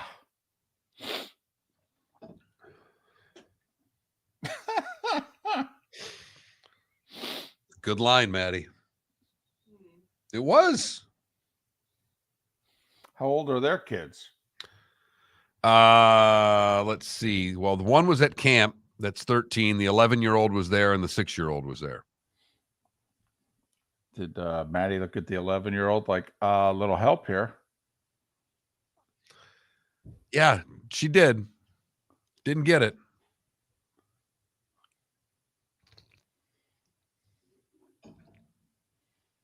Is that the most Wimbledon announcement from the chair umpire ever? Ever. By the way, ever. Even the players are laughing.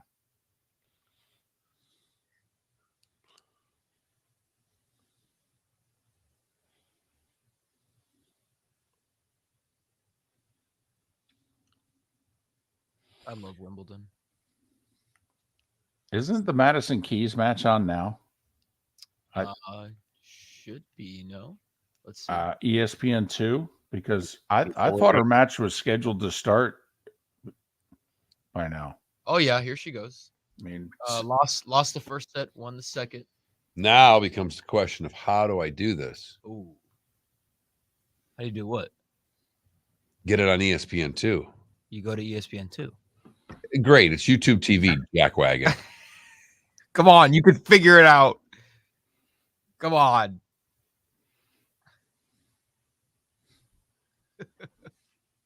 Ambient, I'll watch a couple of shows on Netflix or what have you. The Lincoln Lawyer started back up. It dropped on Friday. Well, this is the window. This is the window of the whole year where you can just relax. Oh, they split sets. Split the first 2 sets in the Keys match.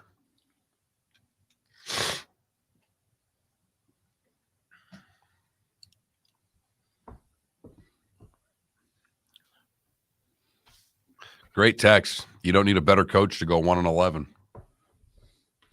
Well, I will say now's the time. I will make a prediction though. I think this will be his last year there. I don't think they'll fire him, but I think at the end of the year he'll leave.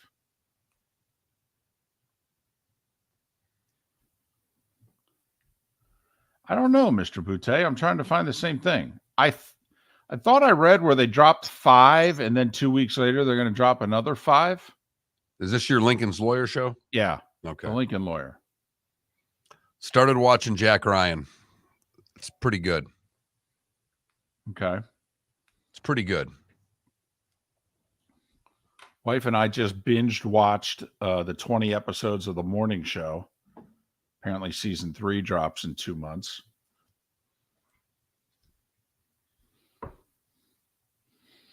Ambient, I'll tell you what, Ambient there is nobody paying more attention to our guest list, including Miller and Moulton, than Ambient.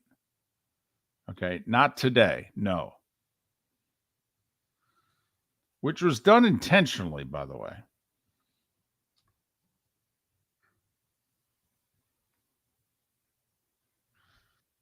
Suits is cute.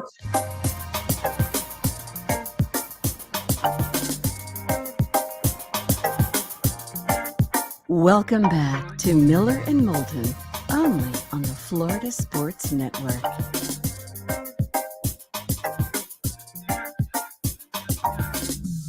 "22 minutes before the hour. Monday morning edition of Miller and Moulton. Thanks so much for being with us. Florida Sports Network, floridasportsnetwork.com. 47, 52, and 59 are the magic numbers. 47 days away from week 0. There's 7 college football games that Saturday, including Notre Dame and Navy in Ireland, USC in action. Both could be ranked in the top 10. So for some of you, that counts. For most of us, 7.5 weeks, 52 days away. August 31st, that Thursday of week 1. Gators, UCF, a few other games. We're cooking. And if you're waiting for the NFL, baby, 8.5 weeks, 59 days away, Lions and Chiefs. My, oh, my. 21,000 is the text line, 21000. Did have one texter who just simply said, I've talked about Pat Fitzgerald. He says, you don't need a better coach to go 1-11. You make a dadgum good point. The other thing which is coming into play here is he was doing an amazing job at Northwestern for 15 years.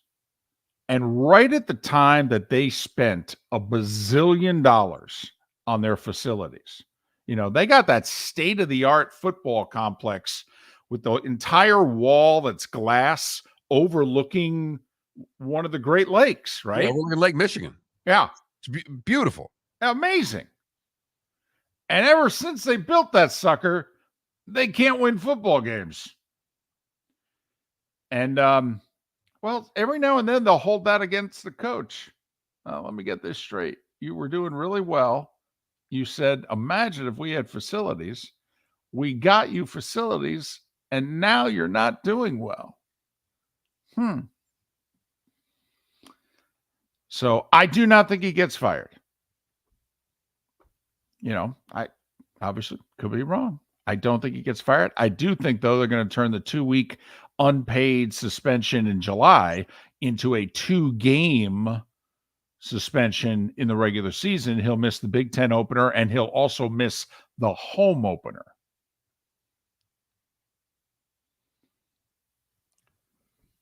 $21,000 is the text line, 21000. Your thoughts on Pat Fitzgerald, the hazing incidents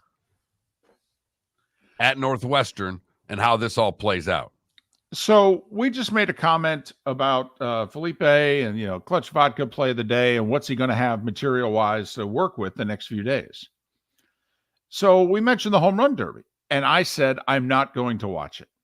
And I'm already being chastised for a few people. Well, that's fine. It's just, no. To me, the sports has to be compelling in the next 6 weeks. I don't know about you, Mark. This is my time to catch up on shows. I'm binge watching stuff with my wife. Okay. Who? Exactly. What do you mean not watch the home run derby? Do you know I just spent 10 days nonstop with my family? 4 of us in a hotel room for 4 of those days. I mean, it was close quarters nonstop. I'm watching the home run derby. Well, it'll be you and about 7 million others, by the way. We had people wonder, what are the ratings for the home run derby? They're very good. 7 million people. Almost what the ratings are for the All-Star game. I mean, the All-Star game, I think, does around 8.5 million. Last year's ratings were 7 million. Last year was up, by the way, from pre-pandemic, because, it's real easy. 2020, everything was down. Well, hell, 2020, it didn't happen. Okay, but last year's ratings were up double digits from 2018 and 2019. I will say, though, no Ohtani, right? No.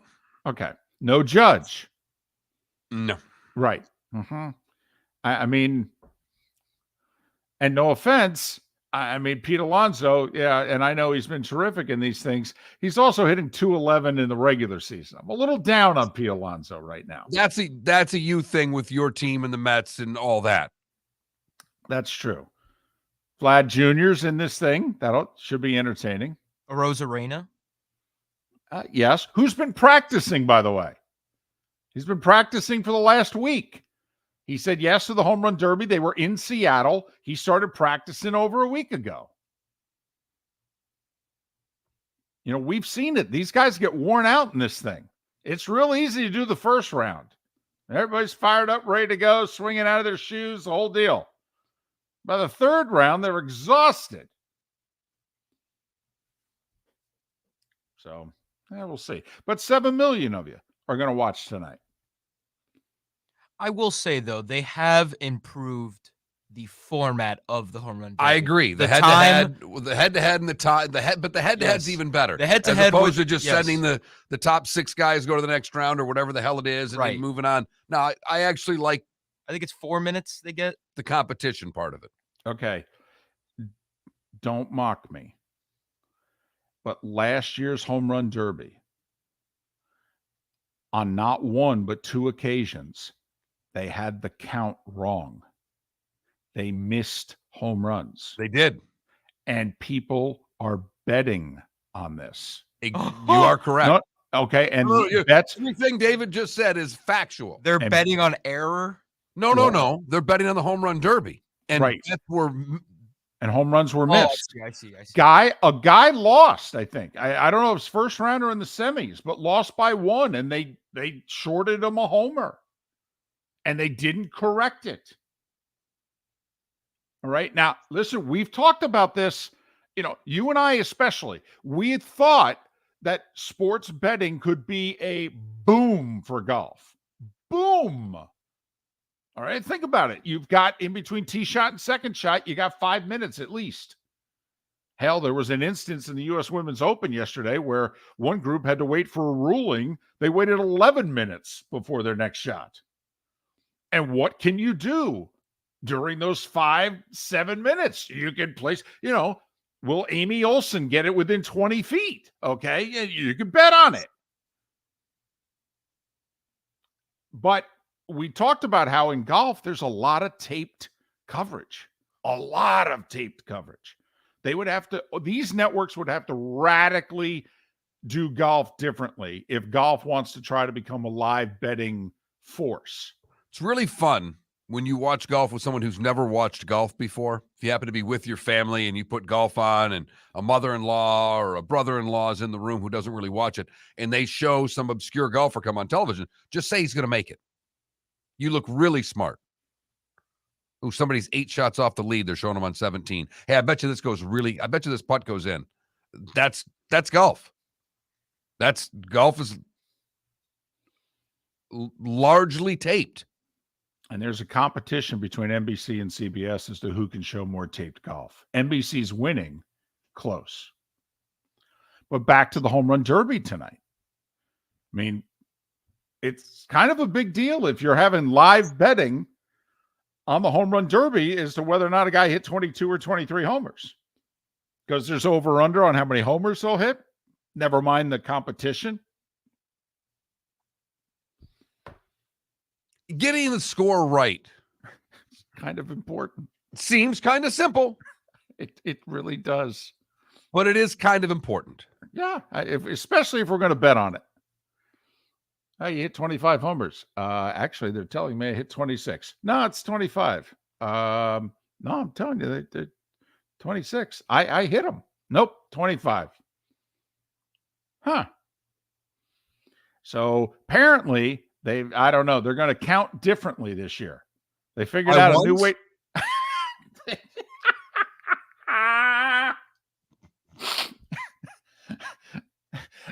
They have figured out a new way to keep track. I'm with you.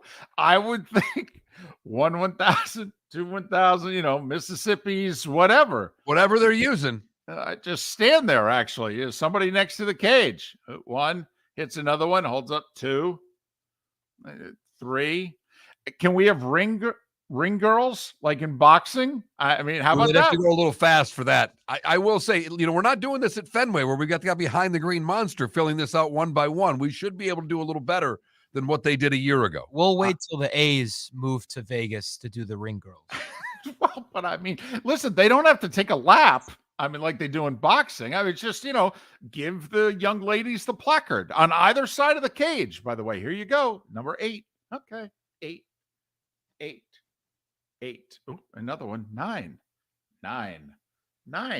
Because it's baseball, should the ring girls all be over 50? And in uniform. Yes, and they should be in uniform. Can't be out on the field unless you're in uniform. There you go. Just trying to cater to the audience. Okay. So you're going to reach through the screen and you're going to punch me again. By the way, you can punch me in person Thursday and Friday. I'm going to be. Oh, nice. So,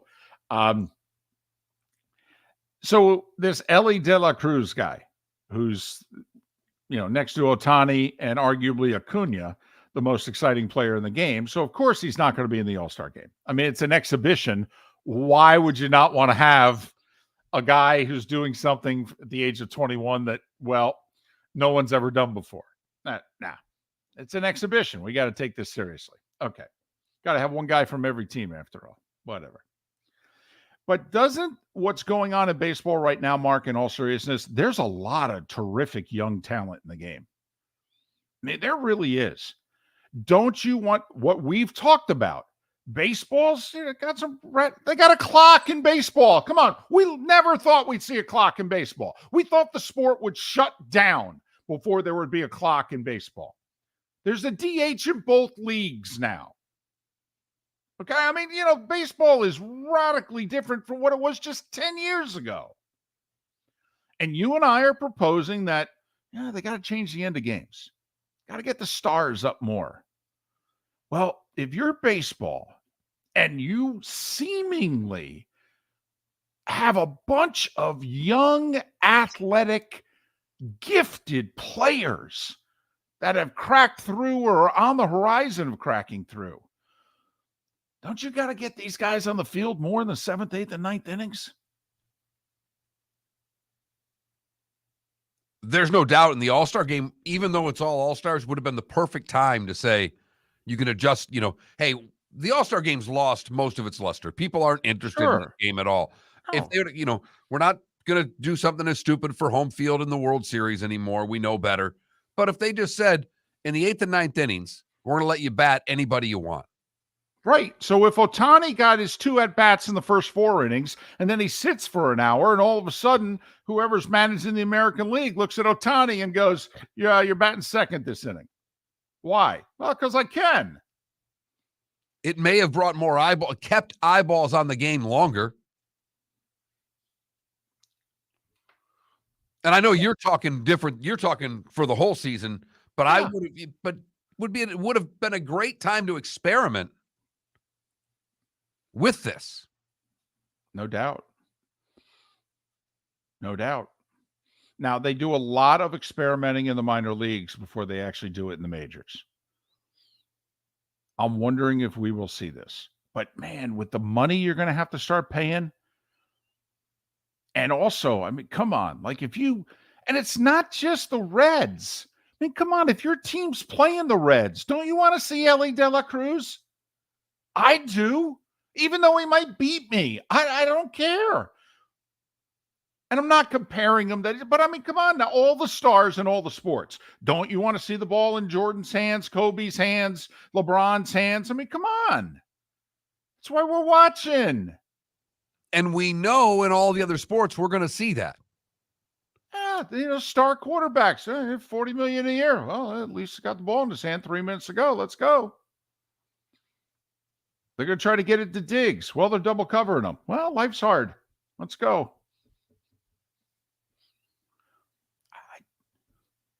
I just think with the money that you're going to have to start paying. I mean, now the Braves have Acuna on a deal that is just, I mean, honestly, he should not only fire his representatives, he should try to get them to serve hard time in the county jail. I mean, honestly, they did him so badly. The Braves are going to save at least $200 million on the deal they signed Acuna for. It's unreal. It's Scottie Pippen level bad. Oh, my goodness. He's the second best player in baseball. He's going to be paid like the 84th. And can't do anything about it. Unless the Braves decide, you're right. This is really unfair. Because that's what they do all the time. They sure do. When you don't have to rip up a contract, you rip one up just because you think you gave the guy a raw deal.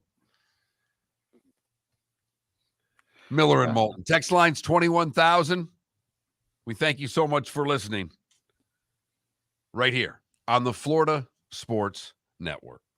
Located on the East Trail, locally owned Naples Tiki Bar and Grill is an outdoor eatery next to the Hitching Post Shopping Center. Island-inspired food with a true tiki theme. The best place in Naples to enjoy the beautiful weather in Southwest Florida. The Naples Tiki Bar and Grill offers a great menu for dine-in or takeout.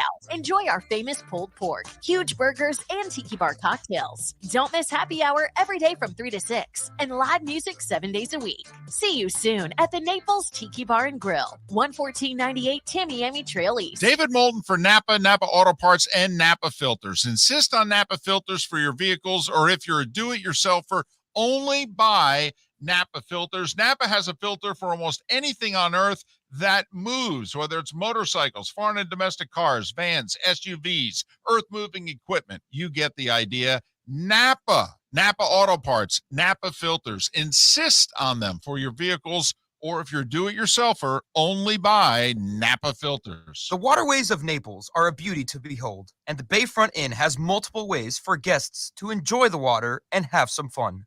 Gather your family and friends and enjoy a leisurely day on the water with a pontoon or deck boat. If you prefer to explore the waterways without a motor, the Bayfront has canoes, standboards, and kayaks. At the end of your journey, enjoy lunch or dinner at the Bamboo Tropical Bar and Grill. The Bayfront Inn. Something for everyone. On 5th Avenue in Naples. Hello, friends and family of Southwest Florida. Are you looking to tap into the electric vehicle market? Well, look no further, because we here at Southwest Florida Golf Carts have just what you need. E-bikes, golf carts, LSVs, scooters, and more. Come down and talk with one of our experienced sales reps, have a soda and a smile, and you could be cruising the streets in your new EV today. Stop by the store or visit our website at flgolfcarts.com and enter for a chance to win $100 off your next purchase by answering John's monthly sports question. Yeah. Hi. Excuse me. Hey, the line starts back here. Ma'am, if your party's not here, you're gonna have to go around again. If you had the opportunity to avoid all this, wouldn't you? Salt Live is the official transportation provider of the Miller and Moulton Morning Show, making your trip to and from the airport seamless and stress-free. Salt Live is supported with the help of local partners like the Bayfront Inn. Gather your family and friends and enjoy a leisurely day on the water with a pontoon or deck boat. If you prefer to explore the waterways without a motor, the Bayfront has canoes, standboards, and kayaks. At the end of your journey, enjoy lunch or dinner at the Bamboo Tropical Bar and Grill. The Bayfront Inn, something for everyone on 5th Avenue in downtown Naples. BayfrontInNaples.com. When you need a ride, book with Salt Live Transportation, 308-8686, or book on saltlivetransportation.com.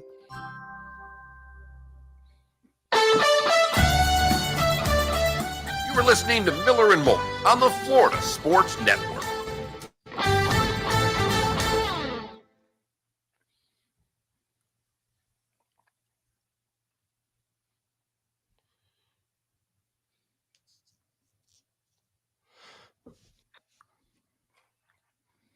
Hey, Maddie, time to grab a book.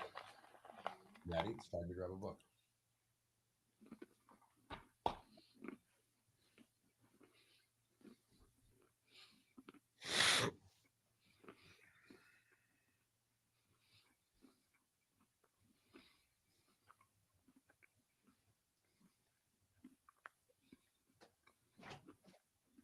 Whoa.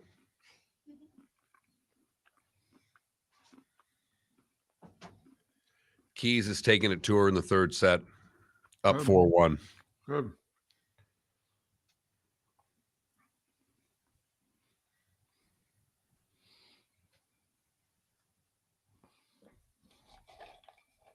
Thank you. Then I'll tell you to read more. You read until I tell you not to read anymore.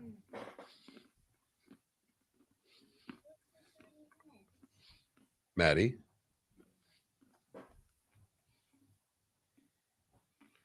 Do I need to do this on the air? No. That's what I thought.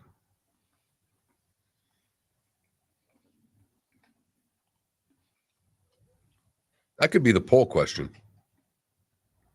How long should my daughter read for today during the show? Wow.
DC, you make me laugh.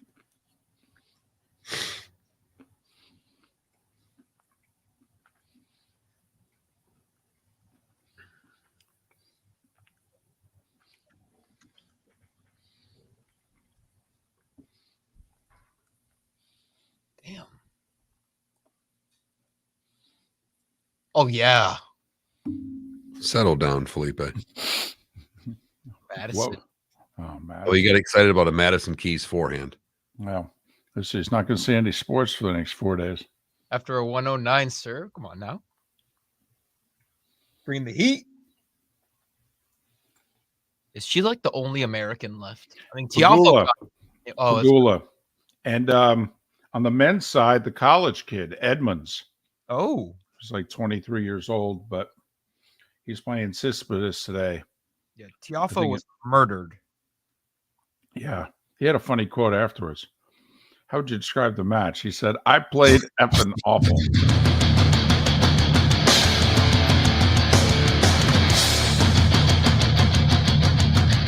You are listening to Miller and Moulton, exclusively on the Florida Sports Network. And now here's Mark Miller and David Moulton. It is the third and final hour of Miller and Moulton along the network in Lake City and surrounding areas, Tampa, St. Pete, Port Charlotte, and Venice. We're just halfway home in the 239, Miller and Moulton, the Florida Sports Network, floridasportsnetwork.com. David Sampson will join us on the show tomorrow. By the way, it's his last appearance for like a month. What's up with that? Well, you know, that lucrative deal that we have with him. He's going on vacation. Good for him. Everybody needs one of those. And I think the last day of his vacation, he's doing 2 weeks. And I think it's like beginning with what would have been our Tuesday, the 18th show. And it's like ending on Tuesday, the 1st. I mean, so, you know, sometimes vacations work out where you only miss a certain amount, but like in our case, he'll miss 3 Tuesdays in a row. So we've got David Sampson tomorrow. Then we don't have him again until August 8th. Trade deadline will have come and gone. That's the other thing. You know what? I may have to reach out to him and go, hey, I do vacation, whatever. You do know the trade deadline's August 1st. Really? Really? You're not going to do our show? Come on now. I thought you were a team player. Try that. And we hope that we'll have him back on August 8th. Right. Because it could go horribly wrong from there. It really could. You know, so you can't do that one in a text because, you know, sometimes people don't, you know, find the humor in a text. Felipe, do you like the NBA All-Star Game with its current format?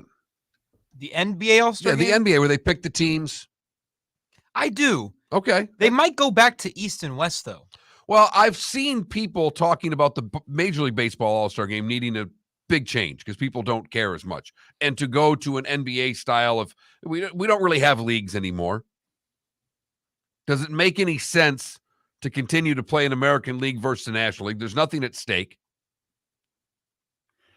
Okay. This is a made-for-television event. I know. Right. And Fox wants it because until the playoffs, this will be the highest-rated baseball game that they show.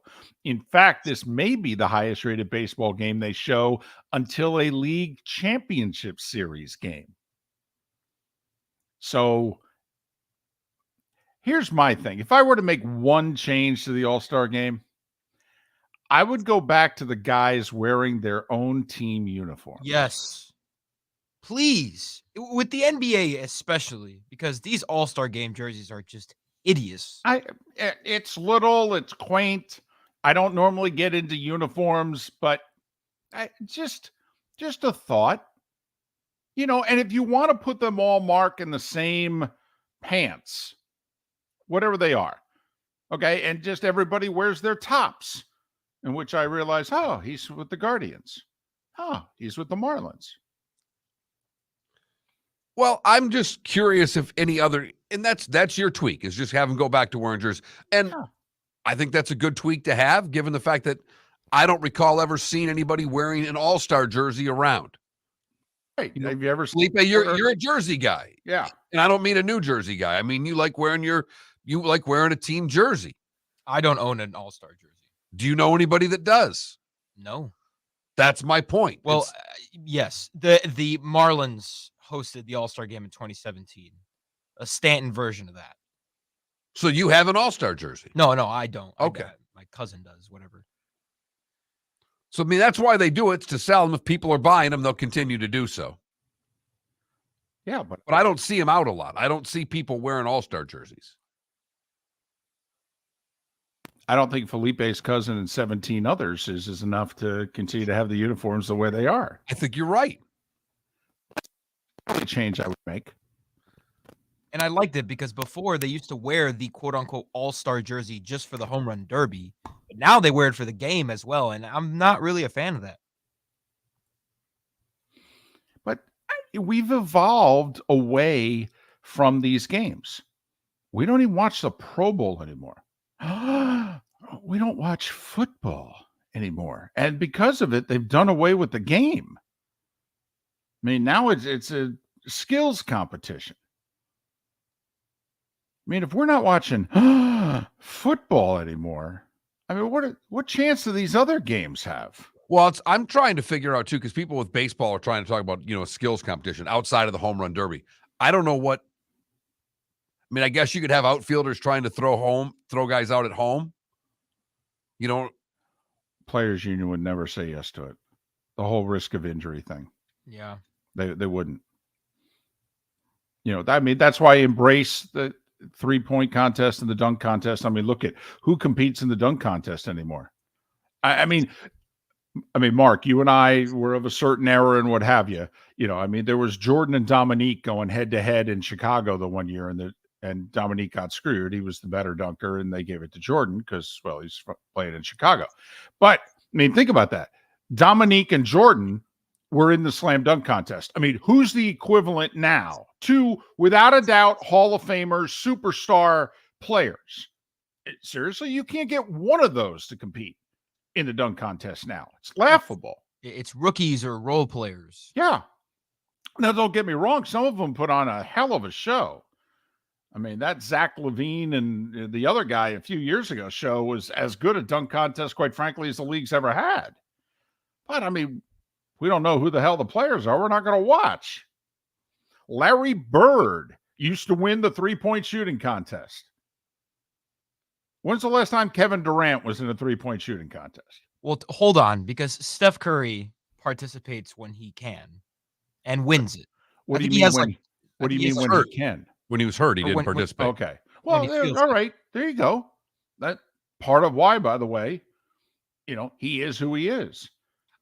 I will say, out of all the competitions, the 3-point contest is the one that probably has the most elite players. Like Dame is participating in that. All right, cool. Well, it's nice to see that, they'll actually compete in something. Hello. Because then, it's back to load management. Well, you can load manage and still do a 3-point contest. Doesn't tax your body too much. Speaking of which, quickly, while you were on vacation, Adam Silver released his plan, how he's going to do this in-season tournament. Yeah. Mm-hmm. And I got to tell you, I mean, the NBA media is, they're pretty positive about their league. I mean, they love their league. They think everything about their league is great. They don't know why people like us are complaining about load management. They think the league's just fine. Man, oh man, was the reaction to this negative. Holy mackerel. I mean, Keith Smith, who's on our show a lot, had to send out a tweet yesterday going, hey, can everybody actually, can we watch this once and give it a chance? And it did make me think about you and I going, man, moving the draft to Thursday night is the dumbest thing ever. Who the hell's going to watch the first round on a Thursday? Just what's wrong with Saturday? The midseason, they should just name it the midseason money grab tournament, though. Totally. I mean, that's what it is. Yes. That's exactly what it is. No, and that's... Imagine trying to convince Jimmy Butler to take this thing seriously. Well, and part of the problem that it may have is look at the money that the NBA player is making. I mean, it's the best in all of North American sports. It ain't close. No, there are a handful of European soccer players that look at the NBA and go, that league seems to be doing pretty well. Exactly. I mean, Messi is looking at a couple of guys on the Phoenix Suns going, wow, those guys are making some coin. I mean, seriously, you got top 5 quarterbacks in the NFL who are like the 3rd highest paid guy on Phoenix. In fact, they might be the 4th highest paid guy in the Phoenix Suns. I mean, the contracts are going to be obscene here soon if they're not already in some cases. I mean, Jaylen Brown's about to sign a 5-year deal that could be worth just under $300 million. He's the 2nd best guy on his team. Which is why, Mark, once again, tell me what the NFLPA has done for the players again. I mean, how could you not be an NFL player and look at the NBA contracts and go, what the are we doing wrong? And their contracts are fully guaranteed. We have like 7 guaranteed contracts in the league.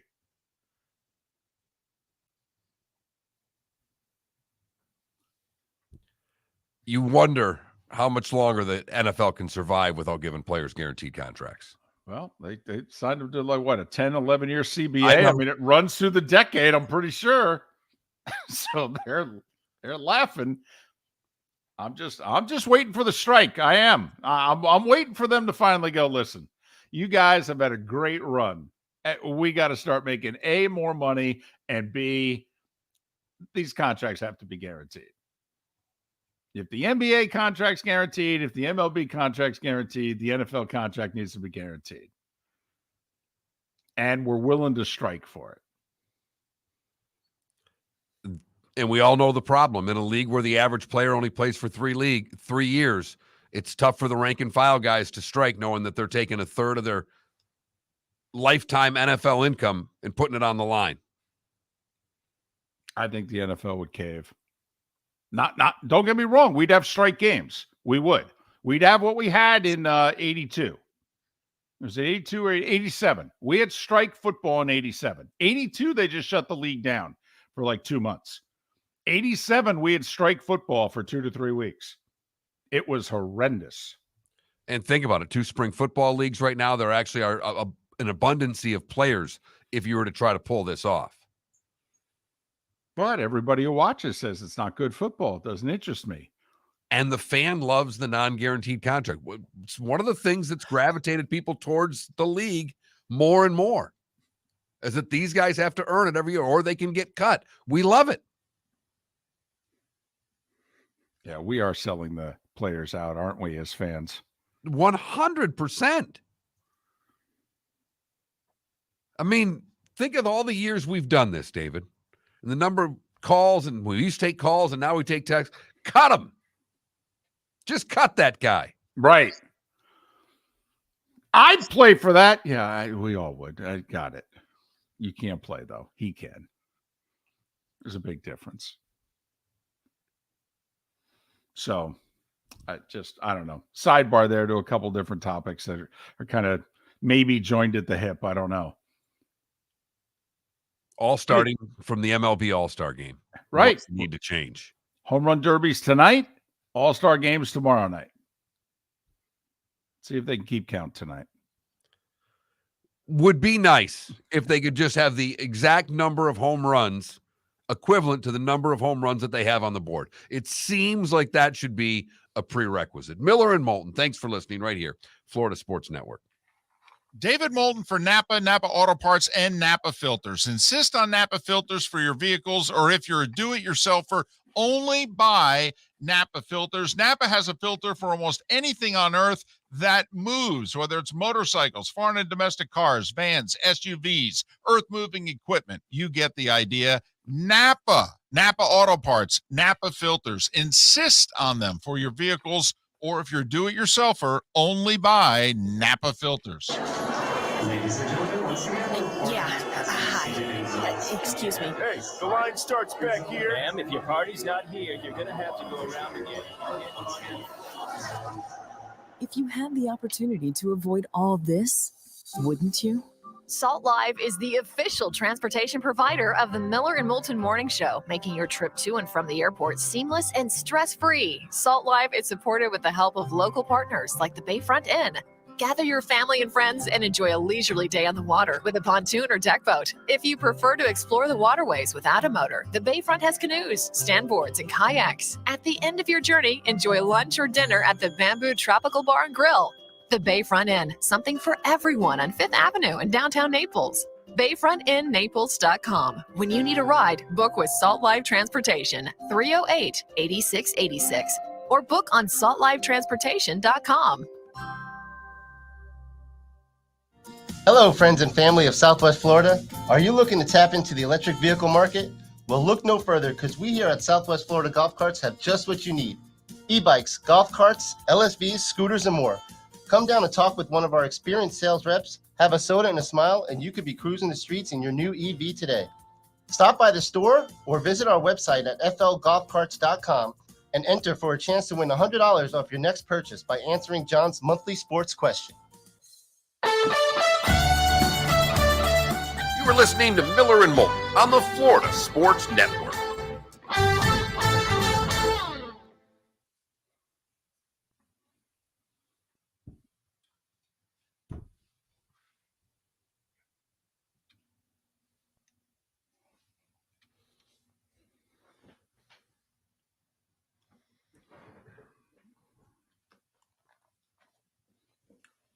I got something for you. All right.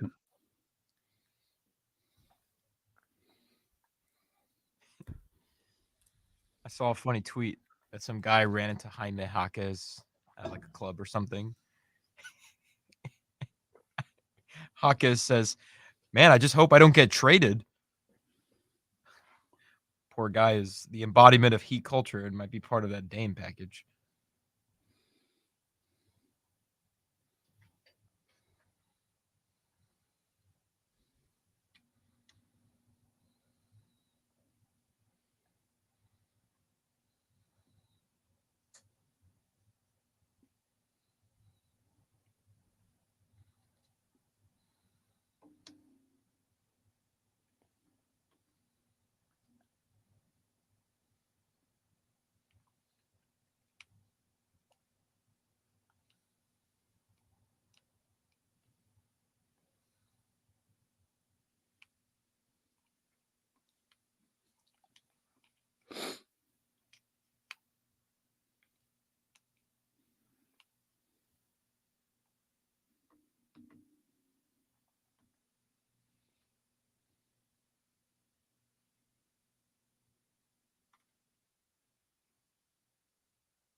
Oh. Let's watch Eubanks and Cipidus here.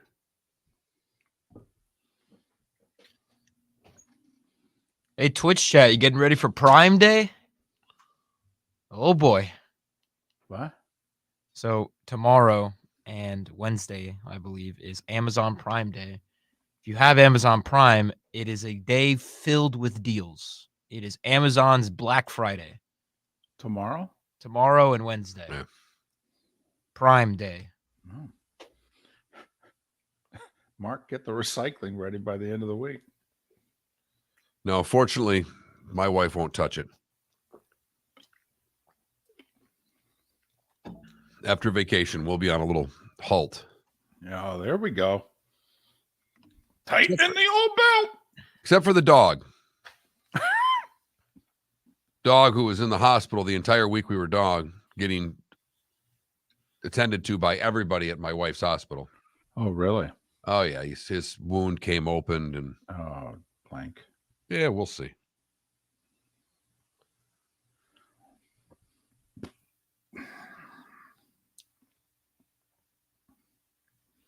Final days? No, I think he's going to be fine. It's just taking a lot of time and probably money. And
10 seconds.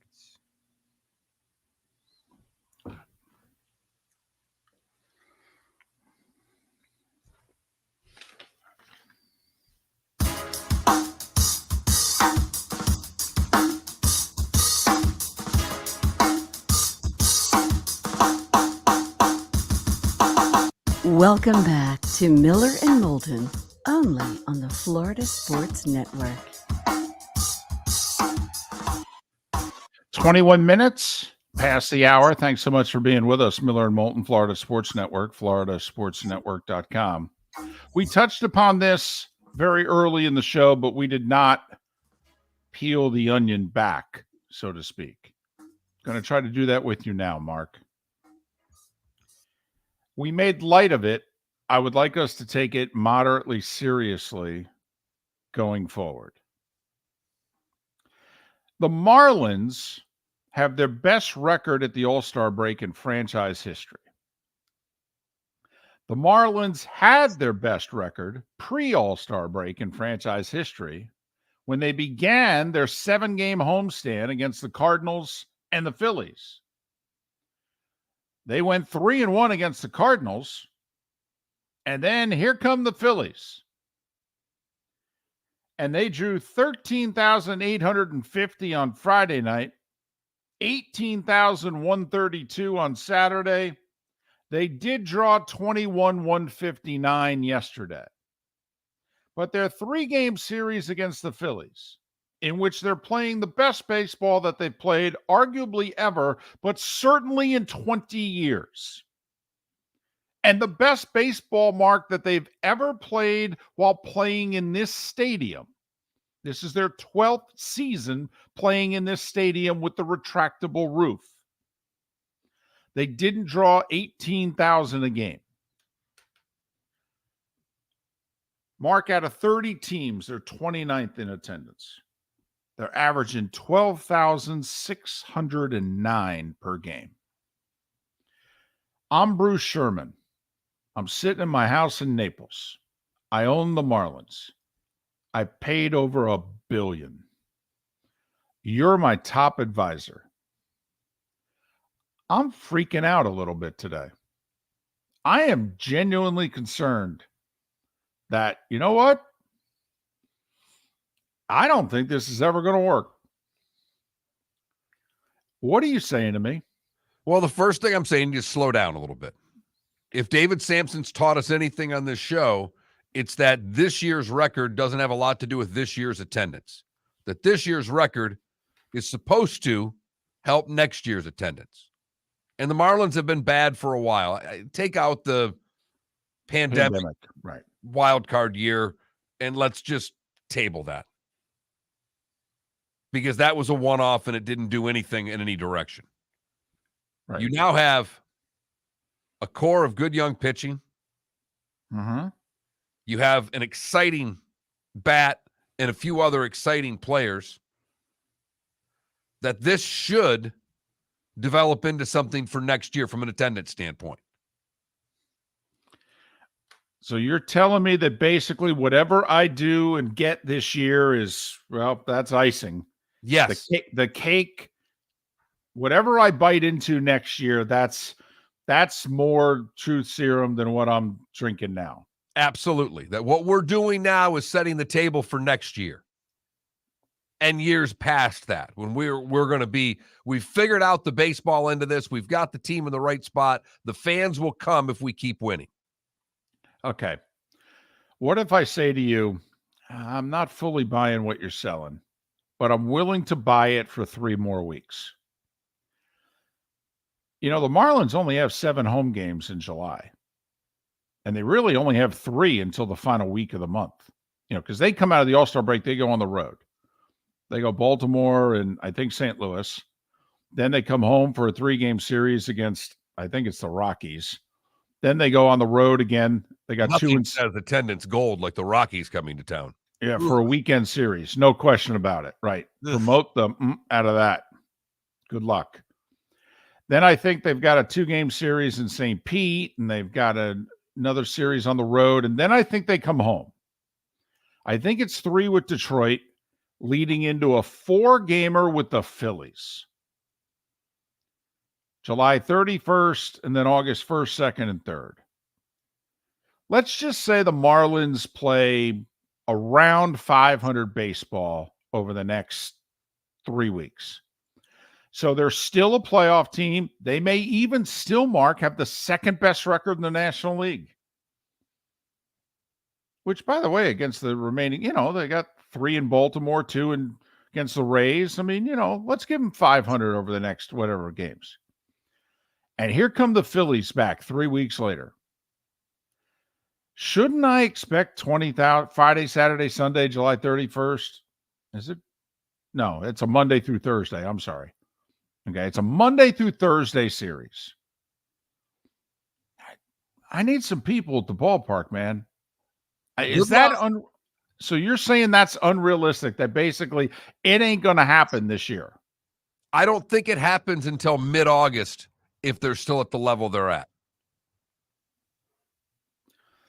Well, and my concern is, and I'm playing the role of Marlins owner Bruce Sherman here, majority owner, is the August schedule's hard. We could get beat up in August a little bit, and I'm worried about surviving August. You get me to September, I'm still a playoff team. Whew, I'd sign up for that sucker right now. But 12-6-09. They're ahead of the Oakland, we're moving to Vegas A's. They're 3,600 a game behind the Royals.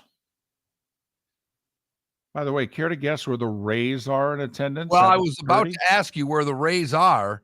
I can't see them being any better than 25th. Yeah, they're not. They're 27th. The second best team in baseball. The team that's been on fire literally from day one. What were they, like 30-6 at one point at home till the last week and a half or so? They're averaging 17,849 a game. That's after 3 straight sellouts. Now, granted, capacity is only 25,000. And they are drawing 70% of capacity. 17,849 for the Rays so far. And they did open it up a little past capacity for a series with the Yankees earlier in the season. And they're going to do it again for their next series with the Yanks. Right. But I don't think that there's much the Marlins can do between now and September 1st, David, unless even keeping on winning, that's going to affect their attendance all that much. And Mark, for those that don't know, I mean, Mark sold tickets for a living for professional sports teams, albeit minor league teams. But, you've done this for a living for a couple decades. And David, if I was a ticket seller, I'd be freaking out too. Okay. Okay. Because this would be so hard doing, the team's winning. Everything that you need on the field's happening, and you still can't get people to come. So are you trying to sell me on we, being the Marlins, just have to do a little bit of what the Rays did? We gotta put in some time giving the, quote, fan base some good baseball. The burden's still on us. I think that it is at this point. This would make me wonder, though, if I owned the Marlins, how much of a, quote, fan base, unquote, we really have. Because that Philly series drawing 54,000 for the weekend, whatever it was, half those fans were Philly fans. And at 40%. Best case scenario. Right. If you're doing just under 18,000 on average, even if you just say a third, that means 12,000 Marlins fans showed up on average per night. And that's your average. That's your fan base. 12,000. You ain't getting a new stadium. You ain't relocating. You have a new stadium. Right. 12 years old. Got a roof and everything. Everything that was said was needed in order to draw fans is there. You can complain about the location all you want. It ain't going anywhere. Miller and Moulton. We're not going anywhere either. We'll be right back on the Florida Sports Network. Visit Jason and Todd at the Diamond District. We declared our independence in 1776 and have been celebrating the 4th of July with concerts, parades, fireworks, and new sunglasses ever since. Todd, I'm not sure they had sunglasses back then, but let's go with that since the Diamond District can't have a concert, parade, or fireworks in the store and want to celebrate. So this 4th of July, with a purchase of $500 or more, you'll receive free Bose audio sunglasses. That's right. With any purchase of $500 or more, now through the 4th of July, the Diamond District will give you free Bose audio sunglasses. Listen to your favorite music by the pool, while running, or walking the beach. Visit the Diamond District now through the 4th of July for your free Bose audio sunglasses with purchase of $500 or more. Only at the Diamond District. Visit Jason and Todd at the Diamond District. Yeah. Hi. Excuse me. Hey, the line starts back here. Ma'am, if your party's not here, you're gonna have to go around again. If you had the opportunity to avoid all this, wouldn't you? Salt Live is the official transportation provider of the Miller and Moulton Morning Show, making your trip to and from the airport seamless and stress-free. Salt Live is supported with the help of local partners like the Bayfront Inn. Gather your family and friends and enjoy a leisurely day on the water with a pontoon or deck boat. If you prefer to explore the waterways without a motor, the Bayfront has canoes, standboards, and kayaks. At the end of your journey, enjoy lunch or dinner at the Bamboo Tropical Bar and Grill. The Bayfront Inn, something for everyone on 5th Avenue in downtown Naples. BayfrontInNaples.com. When you need a ride, book with Salt Live Transportation, 308-8686, or book on saltlivetransportation.com.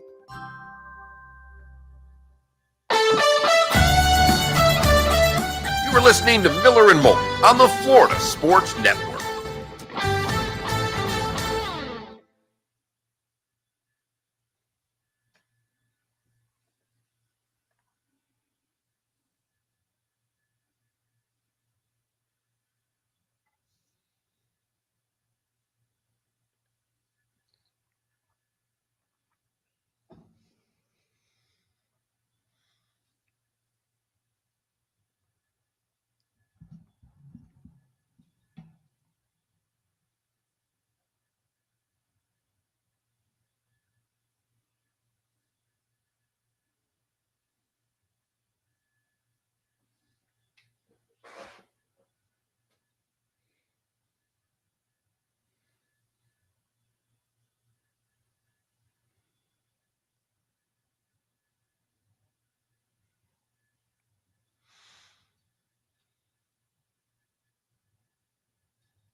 By the way, when are the Marlins going to give the GM an extension?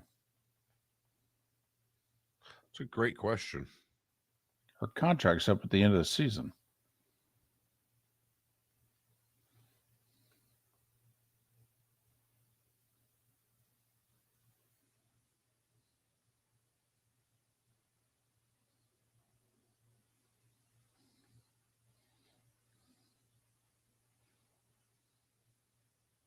Did you report on the runner that took the wrong turn and lost $10,000 last week?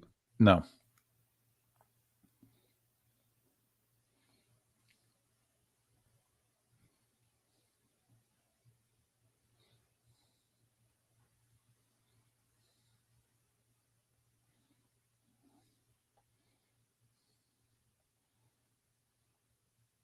Apparently, a runner followed a police car down the wrong road in the Peachtree Road Race and lost the race. Only $10,000 to the winner. Or it's the largest 10K. I don't know what. Oh, yeah. $10,000 for the winner. Whoops.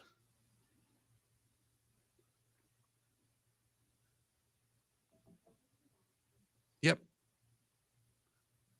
You know where you're going, right? Yeah.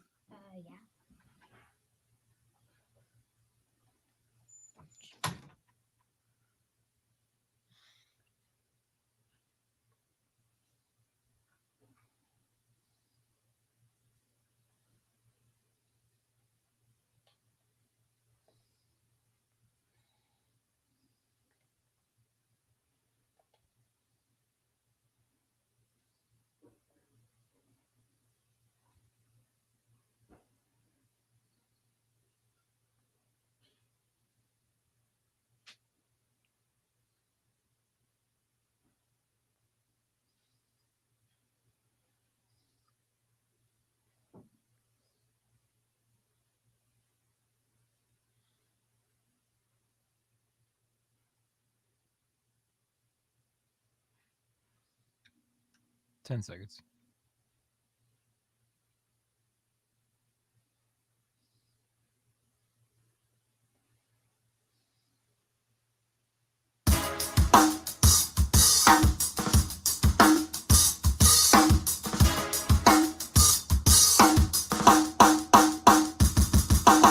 Welcome back to Miller and Moulton, only on the Florida Sports Network.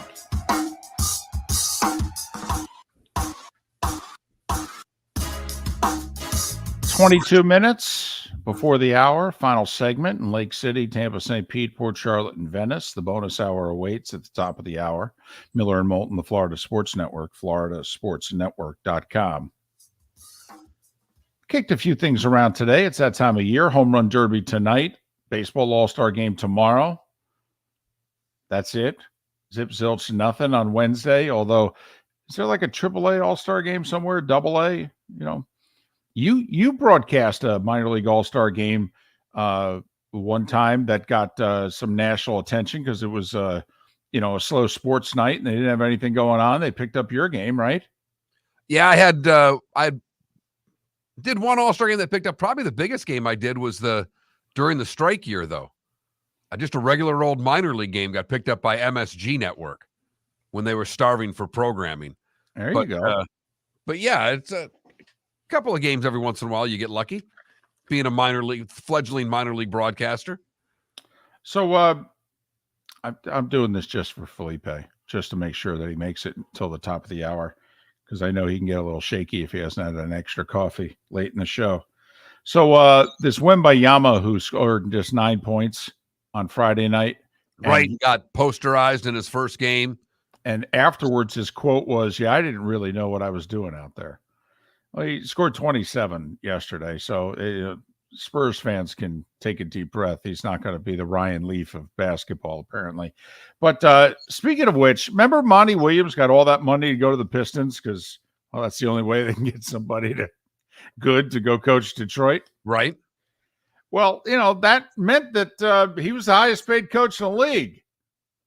Well, there's a few guys out there who have actually won some titles who were like, yeah, I don't know that I should make less than him. One of them's Greg Popovich. So now they made sure Pop doesn't make less. $16 million a year is the new marker for coaches. What do you get? 5 for 80?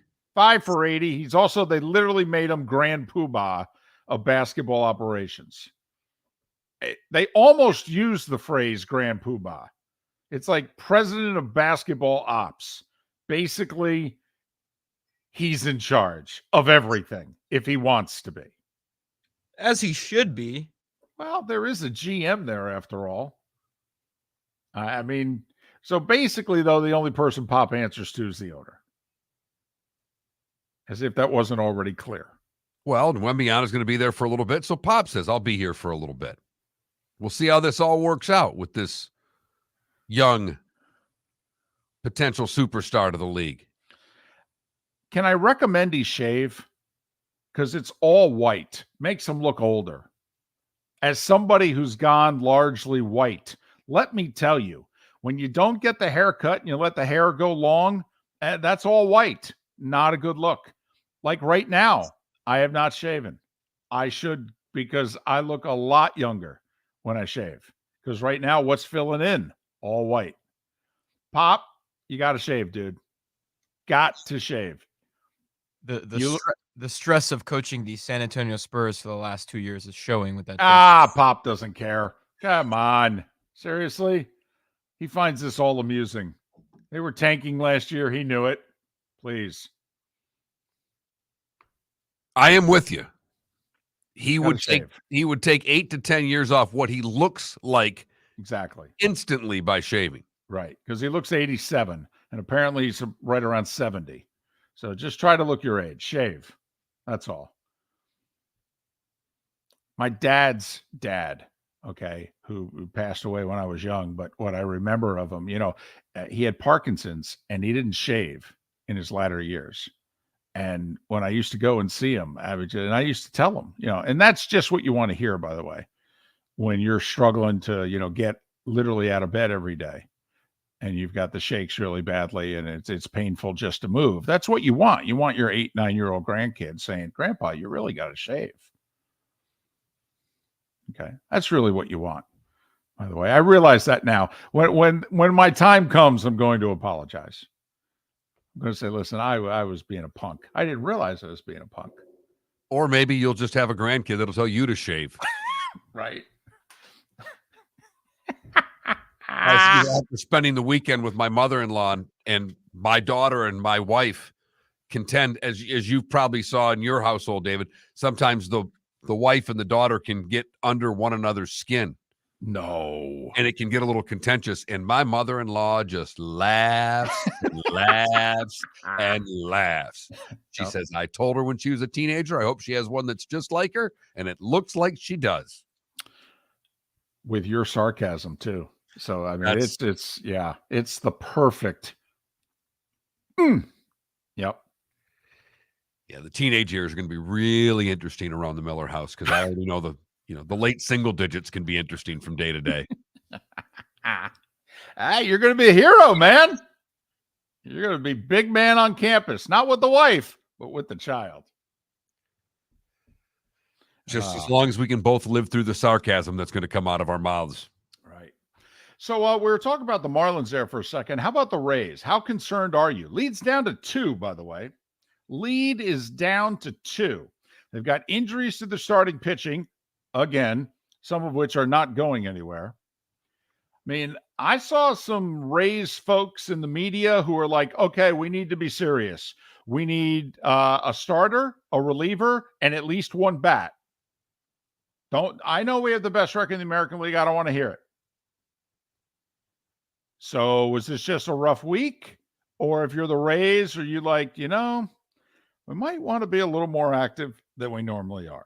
Well, I think it was a rough week, but I think we've known all along that we've believed all along that they needed some bullpen help. We've been saying that for a month. So to say that went away would be laughable. Their starting pitching is banged up. I don't know as much about the bat, but to me, they need a starter and they need a reliever desperately. They need some pitching. Their pitching has been depleted because of injury this year.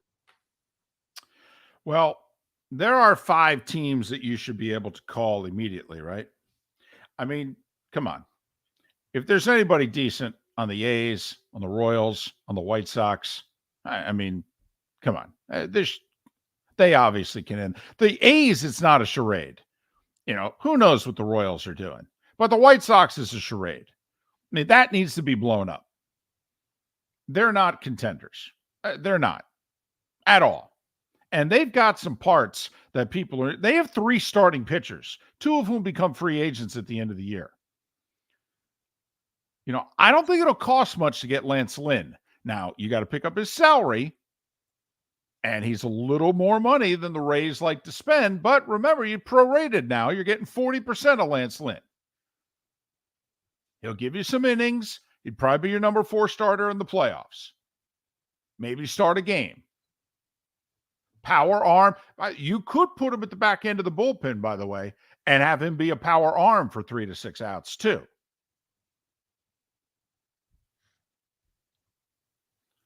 But that's what I'm wondering, if you're the Rays here. Because the other thing, Mark, is, the Orioles now being 2 back. Hell, are they actually going to – because they need one more – they need pitching. They do. For as well as they're playing, the Orioles are not going to get it done in October if they don't get some pitching. Here's the problem, though, David. The Yankees need pitching. Well, the Yankees need hitting more than pitching, but yes, they do need pitching. The Reds need pitching. Yes, they do. The Orioles, you just mentioned, need pitching. And I'm just getting started. So the problem for the Rays is that I think they're going to be competing with a lot of teams for what pitching is out there. And you're right on that you can pick up the phone and call a handful of teams right now, but so can they. Well, and here's the dilemma that certain franchises are in. Listen, the Cardinals are not going to do anything this year.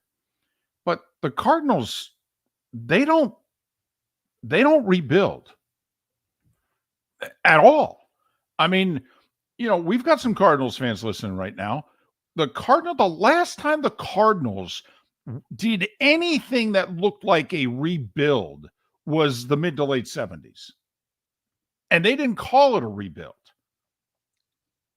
This has been the most successful franchise in the National League, arguably, in the last 50 years. Number of the Dodgers. One bad year, that's it. That's enough shock to their system. But they got guys who are free agents, Mark, at the end of this year or next. And if they wanted to rebuild / retool, they could get a lot for about 5 guys in the next 3 weeks. Now, they wouldn't win anything next year. But let me tell you, they would turn this sucker around a lot sooner than later than trying to piecemeal it together. But the Cards never sell. Will they sell? Will the Padres and Mets sell? Well, to me, those are the 2 teams, David, particularly the Padres. Because I don't know how much the Mets are going to sell off. And I don't think of what they have to sell as something that the Rays would be interested in. Salaries are too high. And maybe it's the same thing with the Padres. Yeah, I think if the Mets make a deal in the next 3 weeks, it'll be maybe David Robertson at the back end of the bullpen, who, by the way, would look amazing on the Rays. Amazing. Get lefties out as right-handed pitcher because he turns the ball over. He's got power. He can get the strikeout. He's pitched in so many big situations. 8th inning, 9th inning, doesn't matter. And they may trade a Tommy Pham as an outfielder or somebody like that who's having a pretty good year.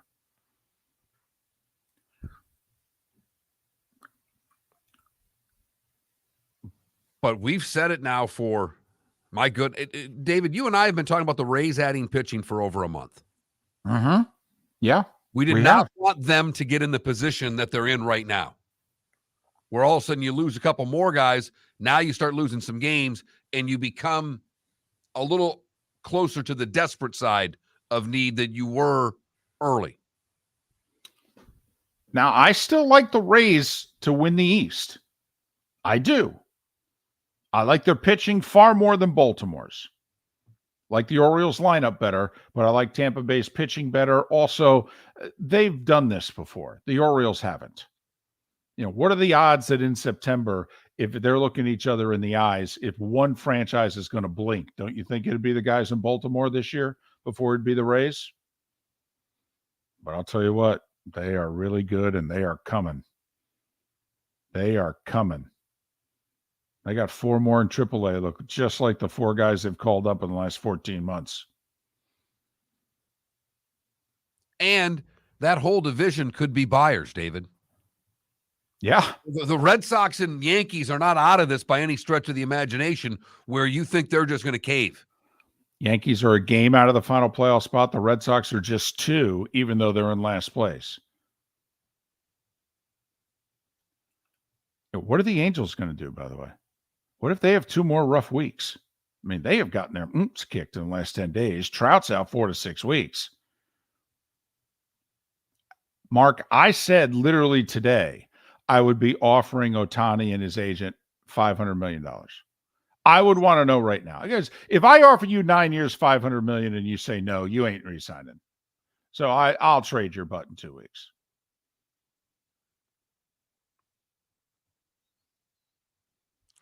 And there's no indicator that he's being traded, for the record.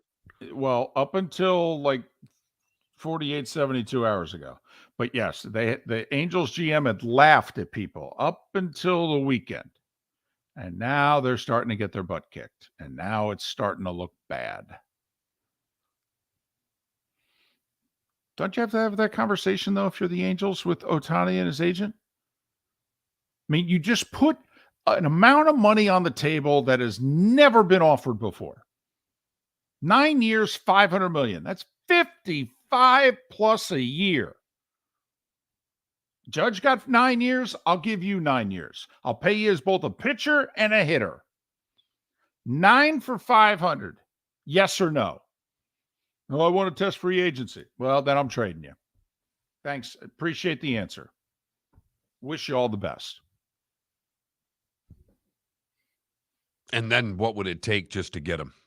The odds of being able to, what would have to be given to get Ohtani is just ridiculous. But somebody would pay the price. Yes, they would. Just as long as it's not the Braves.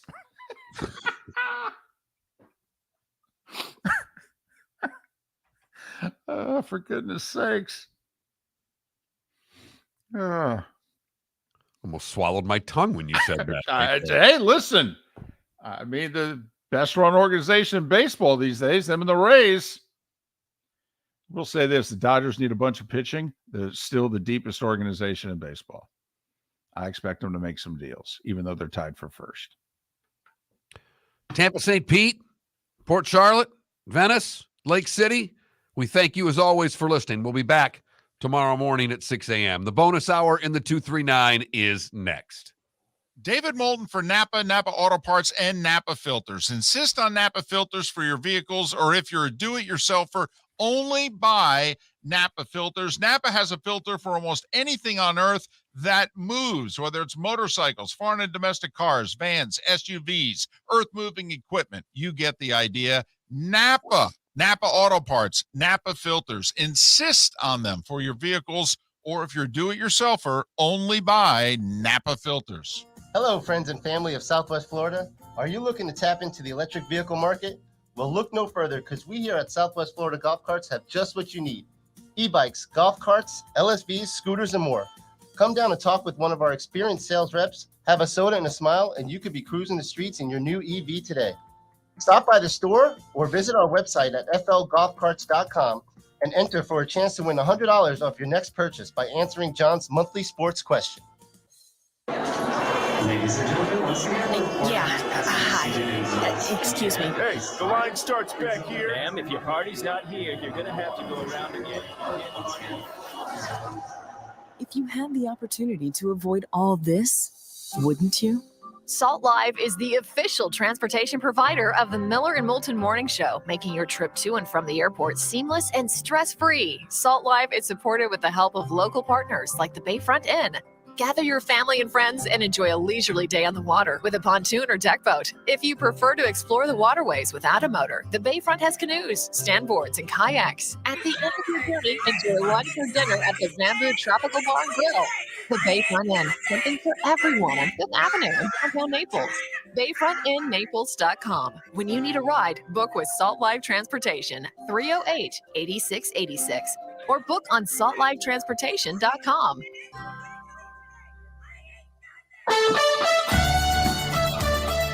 You were listening to Miller and Moulton on the Florida Sports Network.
Here's the problem with the Tigers.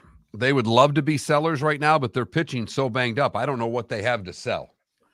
How about that? Is it Rodriguez, the lefty starter? Yeah. But they don't have a lot is all I'm saying because they're pitching so banged up.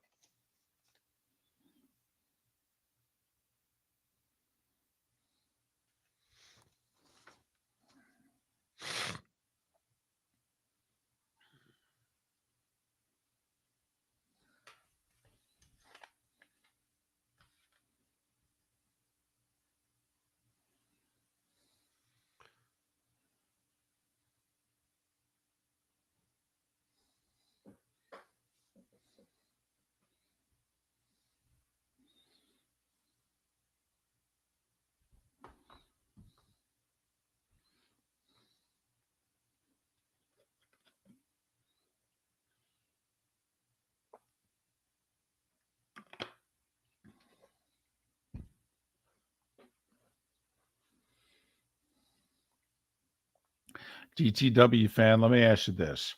If the Tigers keep everybody, get healthy, you think they're contenders in that division next year?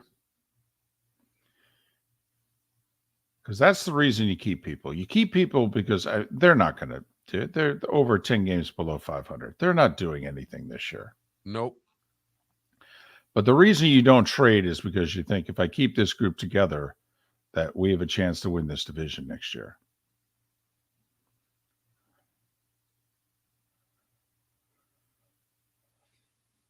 It'd be nice for Torkelson to actually show up. He's been a disappointment.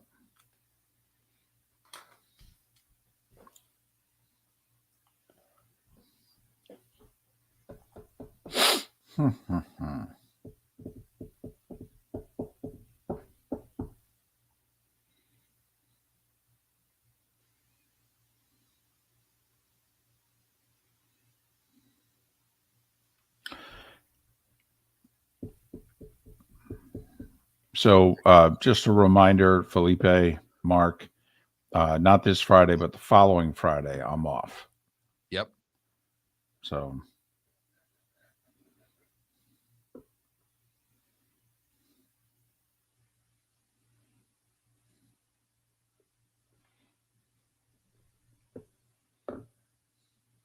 I got to give it up for the head of the LPGA or the USGA there when he says that because they gave a caddy. I don't know if you watched the awards. Mm-mm. We left it on just because it was on more than anything. Mhm. They give the caddy an award. Huh. They give the caddy a trophy. Wow. The caddy of the winner, the top caddy trophy. Wow. His name was Jay Monahan. I know. That I saw. The caddy's name was Jay Monahan. And the guy No. says, and to this year's top caddy, I'm not making this up, Jay Monahan.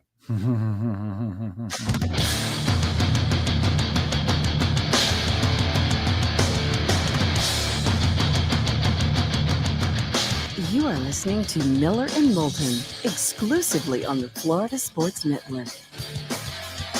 And now here's Mark Miller and David Moulton. Bonus hour, Miller and Moulton, on this Monday of the All-Star break. Wimbledon's still going on. Home Run Derby tonight. All-Star game tomorrow. 10 days away from the British Open or the Open Championship. Hey, just curious. You hang around a lot of golfers. You're a member of a club, even though you haven't been there in a couple of weeks. With this whole PGA Tour LIV alliance, has the angst towards the LIV kind of softened? I think so. It's just not been talked about. No one brings up the Live Tour anymore. Okay, let me ask you this, because it was obvious last year. Right. Obvious that NBC went out of their way to not show live golfers until Cam Smith shot 63 or 64 on Sunday to rally to beat Rory and win the damn Open Championship, and they had no damn choice. Plus, he hadn't left yet. It was rumored he was leaving, but he hadn't left yet. But, and DJ was kind of at the bottom of the first page of the leaderboard most of the weekend.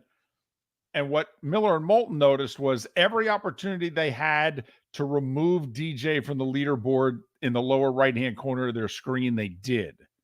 Even when he was tied with other guys. If there was an opportunity to dump him off the page, they did. Because that blankety blank went to the LIV, and they suck. So I'm just curious. Cam Smith is the defending champion. He did just win yesterday over in London, by the way, on that tour that doesn't count. I'm just curious if he's contending again. What's the reaction going to be? Are we going to, is it okay to show Koepka? I mean, he was the final group of the Masters, won the PGA. Are we back to acknowledging and admiring Brooks Koepka? I'm just curious. No? You would think with the merger agreement, right? Whatever. Alliance, right. That this year's coverage would be more like any other year's coverage, where they wouldn't pay much attention to what tour they were on, that they would just simply show the best golf and the best golfers. That would be my guess. I mean, are you allowed to say LIV? Ooh. Now, you didn't ask it that way. You said, will they show them? Because they can show them without talk. They can simply say, yeah, and over to from 14 180 yards. Right. And move on. Mm-hmm. Brooks Koepka on the tee. Dustin Johnson here putting for birdie. Right. Like when we see Cam Smith, who is the defending champion, will anyone mention a winner 2 Sundays ago in London on the LIV? I doubt that. Okay. They may mention some players that are on the Live Golf Tour. And they may mention, I would think when Cam Smith early on, they're going to mention Live Golf when they show him. Maybe each day if he's still in contention. But I would put the over-under on the number of times Live or LIV golf is said. If I went 2.5 per day. Wow, that's a lot of coverage, man. That is. I know there's a lot of coverage. That is a lot of coverage. I think I'd go over.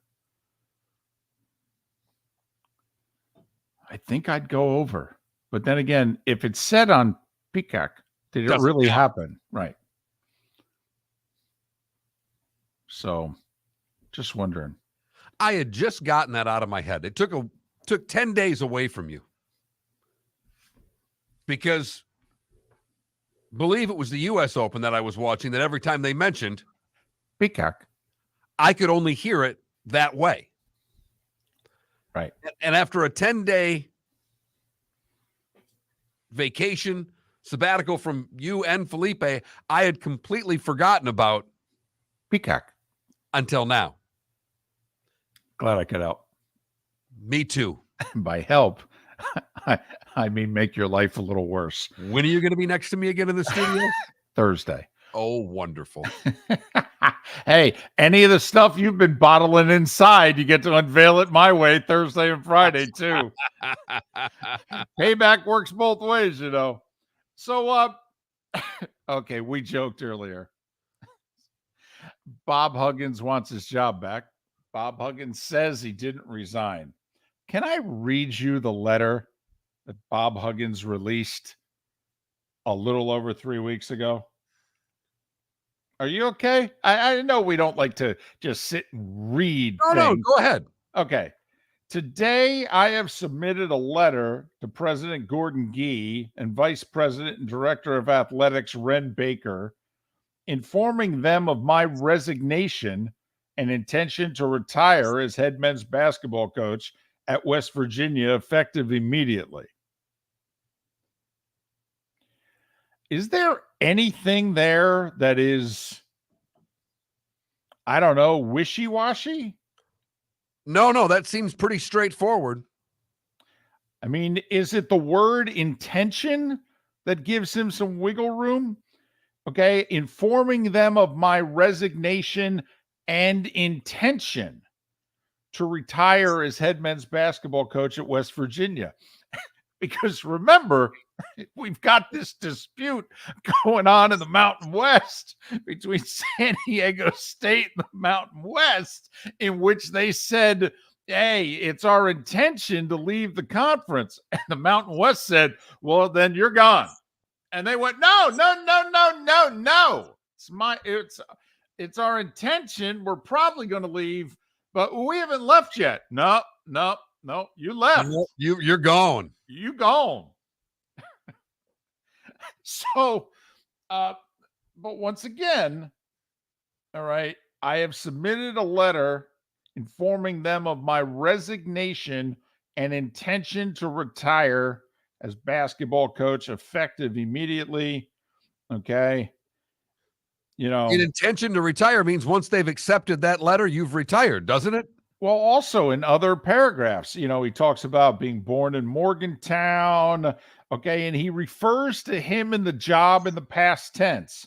It will always be my home, and I will always be a Mountaineer. Thank you to everyone who has supported our program over the years. It has meant more to me and my family than you could ever know. It has been the honor of my professional career to lead the men's basketball program at my alma mater. And now you could argue it's been the greatest honor. I'm not done yet. But so, of course, there's that famous Friends, Seinfeld episode. Which one is it, David? My goodness, man. Have a snack, take a nap, something. Norm. Okay, sorry, not Norm. So, man, I'm watching too much television. I got to stop binge watching TV. So, in which George quit on Friday and badmouthed the owner of the company. He regrets it. Jerry goes, hey, just go back in Monday. All right. Nobody takes you seriously. All right. Just go back in on Monday. Pretend it didn't happen. And they're midway through the Monday morning meeting, and the owner finally goes, is that Costanza sitting over there? I thought you quit. I didn't quit. It's going to cost Huggins a lot here. I mean, he's already ruined his reputation. He's gone out disgracefully. But now he's a laughing stock if he's actually going to try to think he's going to get reinstated. Well, Not I think to mention financially, David, that I'm sure he was getting, whether it's benefits or a retirement or something from the university by resigning, that's going to go away now. Well, I think we disagreed on this a little less than a month ago when he resigned. He's 69 years old. I thought he had a chance to coach again. I thought go away for a year. Don't do any interviews for most of the college basketball season. By the way, go to rehab. This is your second DUI. All right. I mean, everybody who knows you has publicly come out and said, yeah, he's got a drinking problem. So try to address it. Be serious about it. And like most people, when they stop drinking, they lose a little bit of weight. They look a little better. Okay. And then sit down in February or March and do your first interviews. Throw yourself, at the mercy of the court of public opinion, and then sit back. You are a Hall of Fame coach. You're a terrific basketball coach. Louisville went 4-28 last year. Some places, it's really important to them that they win. I was of the belief if he quietly went away and got his you-know-what together. I mean, Rick Pitino just got hired. He's older than Bob Huggins. I still thought there was a chance somebody called Huggins 1 to 2 years down the road. And I guess where I was with you, David, is that because I never would have, and you know how I am about hiring coaches that are that old to rehabilitate my program. It's just not something I do. I think I might have been even more over the top. No, because of those things. And maybe there was some there to what you were saying, but obviously that's done.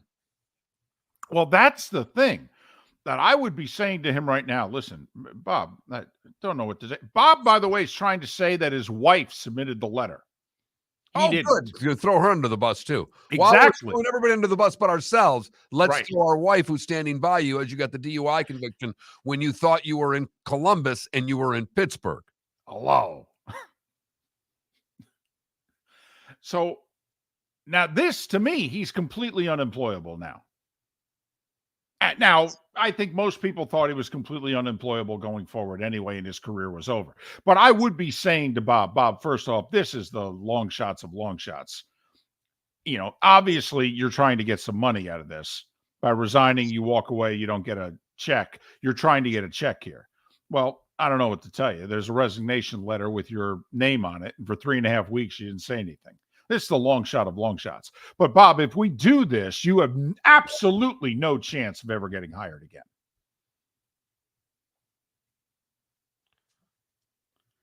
Remember, the media loves Bob Huggins. If he had fallen on the sword a year, cleaned up his act a year from now, you wait to see the stories that would have been written about Bob Huggins. But now they can't. Nope. Now even his most loyal supporters can't write the article that they would have been able to write that you're talking about. Miller and Moulton, thanks for listening right here on the Florida Sports Network.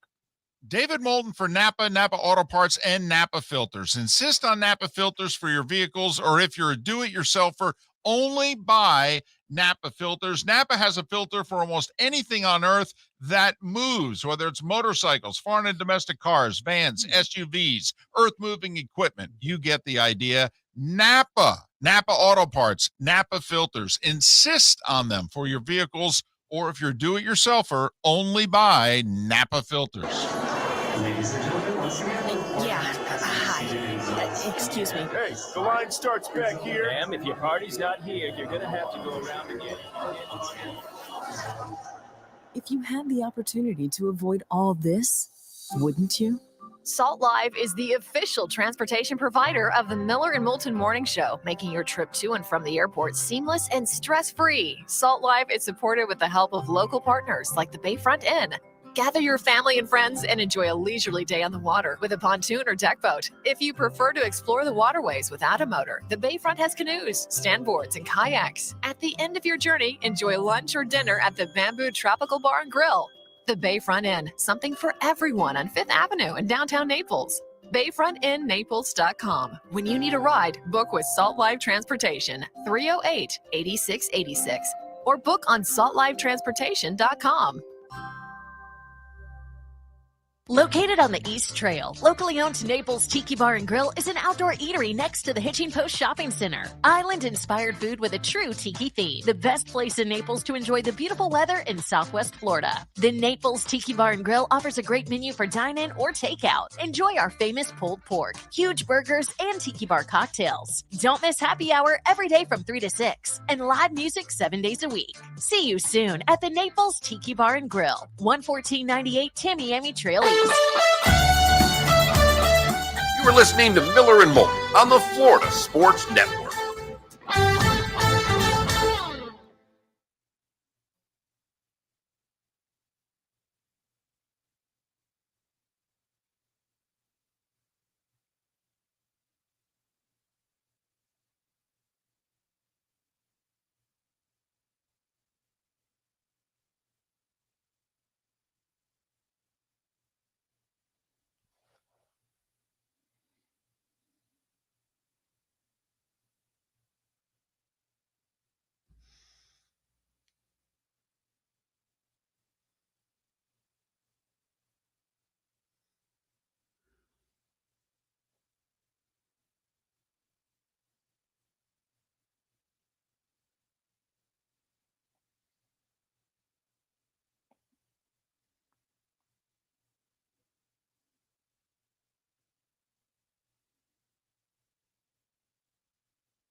By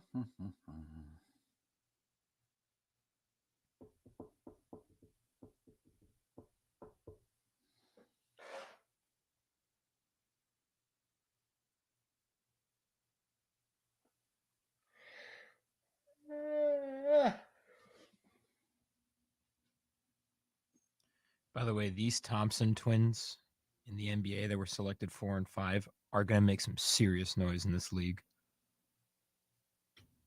They are good. I thought he was talking about the Thompson twins from the 80s. No idea who you're talking about. One of them plays for the Pistons, by the way. A sewer. Thought he was going to start singing Hold Me Now. I think that's the Thompson twins. I'm pretty sure.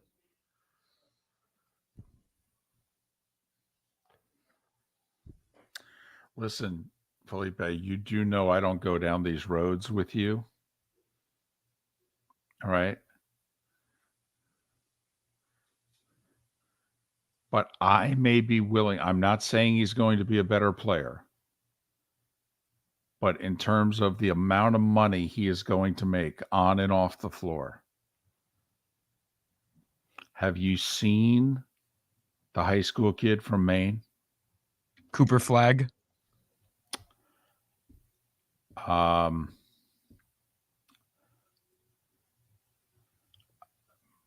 He's a stud. Mark, I don't know about his passing ability, but this just in, he's the best high school player in the country. Okay. And he's white. Yeah. Right. I saw some highlights of him the other day, as a matter of fact. He's putting up Wilt numbers against some of the other best. Well, yeah, high school he went players. to the Peach Jam and he just killed it. Yeah. Yeah. Apparently, the second best player in the country is from Massachusetts. Jeff Goodman said, I've been doing this a while. I don't think the two best players in the country have ever been from New England before. He goes, this is unprecedented stuff. Mark, there's a chance that Cooper Flag stays home and plays his 1 year of college ball at Maine. I think that would be awesome. By the way, Cespedes won 6-3 in the first set. They're on serve, and Eubanks is serving at deuce right now at 3-4. Tsitsipas. Whatever. Sitsipas. We call him Sitspin. I thought you said Cespedes. No, Sitsipas.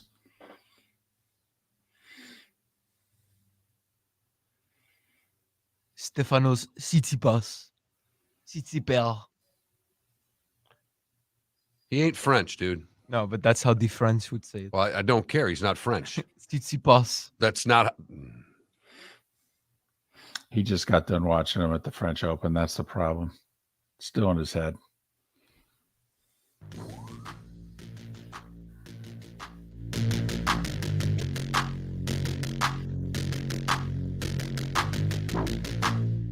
It's the bonus hour of Miller and Moulton on the Florida Sports Network. 21 minutes past the hour. Good, bad, and ugly. What's on tap today was today when you didn't forget that stuff, did you? You do realize that's how we end the show. That's on you. Oh, crap. I have no idea if he's serious or not, ladies and gentlemen. So it's supposed to be coming up in like 18 minutes or so. Listen, we did without it last week. We could do without it for another day. All right. Listen, you're back. So I have to bring up a topic that I love that you don't care about at all. Let's see. Baseball putting up the whatever hitters they want in the 8th and 9th inning. It involves baseball. All right. Oh, not a split season. Don't do it. Nope. Okay. But what is it that I'm into in all sports that you're not? Halls of Fame. There you go. So the Rays are having their first Hall of Fame class. This is their 25th season. They waited until now to have their first Hall of Fame class. That's about the right time, by the way. Okay. So you give him credit. Here's the problem for them. The first 10 years, they sucked. And usually how you do these halls of fame, I mean, there's a couple different ways you could do it, but I think they're trying to do it chronologically. Well, who are you going to put in before 2008, right? So their Hall of Fame, apparently 3-person Hall of Fame class this year. Okay. Earlier in the season, they honored the late Don Zimmer. Right. That was right at the opening week. That was the first one that went in. Right. And yesterday, I think it was yesterday, maybe it was Saturday, but I think it was yesterday, they honored Wade Boggs. He is in the Tampa Bay Rays Hall of Fame. And I find this interesting. At first, I went, "Are you kidding me? He played 2 years at the end of his career. He was, he was still a decent major league player, but I mean, it wasn't like, the Wade Boggs peppering the Green Monster hitting 370 for goodness sakes. It's not like they won 70 games in a season. I mean, but he's totally from Tampa. I went to high school, and he's not born, but raised in Tampa, went to Tampa area high schools. And when he ended his career with the Rays, he made it a point. I want to end at home. And it was the first couple years of the Rays' existence. He gave them a name. He gave them an identity. Hey, Wade Boggs, the Tampa Bay Rays. And he got his 3,000th hit as a Ray, as a Devil Ray, actually. So if we were in the organization and I proposed, hey, we should put Boggs in, would you go, play 2 years? What the hell? Well, getting the 3,000th hit as a Ray, it's a momentous occasion in the game. And he did it in your uniform. That's the key part of this to me. Also, it was true then. I don't know if it's true now. I think it is.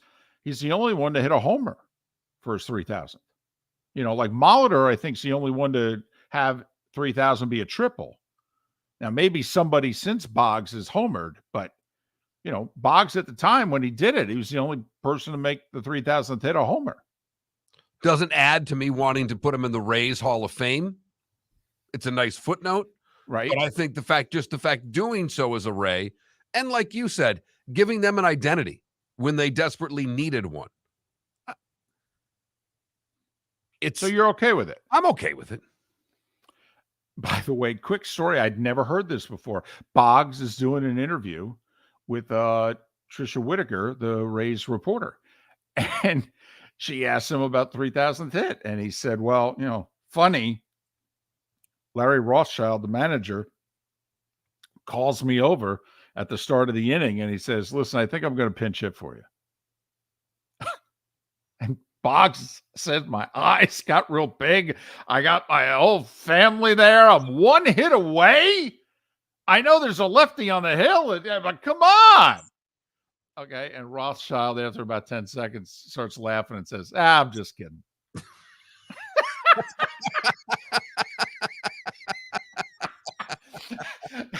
Trisha said, what if he was serious? He said, I actually would have taken him in the tunnel and beaten him up with a bat. He said, I was so angry for those few seconds. That's fantastic. That's a great story, isn't it? It is. So there's one other member, and he's going to be honored next month.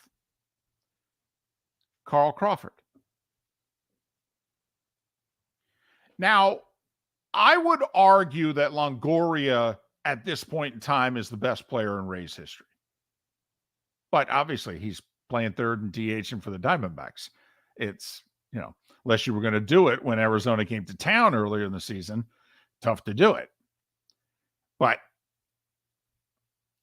now Crawford was terrific. Remember, he left as a free agent, signed that huge contract with the Red Sox, and then played for the Dodgers, and, he tailed off. And it didn't go well. He couldn't handle the pressure of playing in a big market. But he was terrific with the Rays. Yes, he was. And there's been some talk, not a lot, that, should the Rays try to bring Longoria back next year? He wanted to. He called them. He said, I'd really like to wrap things up. And they basically said, I don't think you're going to get the PT that you want, and we don't have the at-bats and that sort of deal. And now that the Diamondbacks are tied for first and he's actually producing, I don't think they're in a position to trade him, even if you could make the case that the Rays could use him.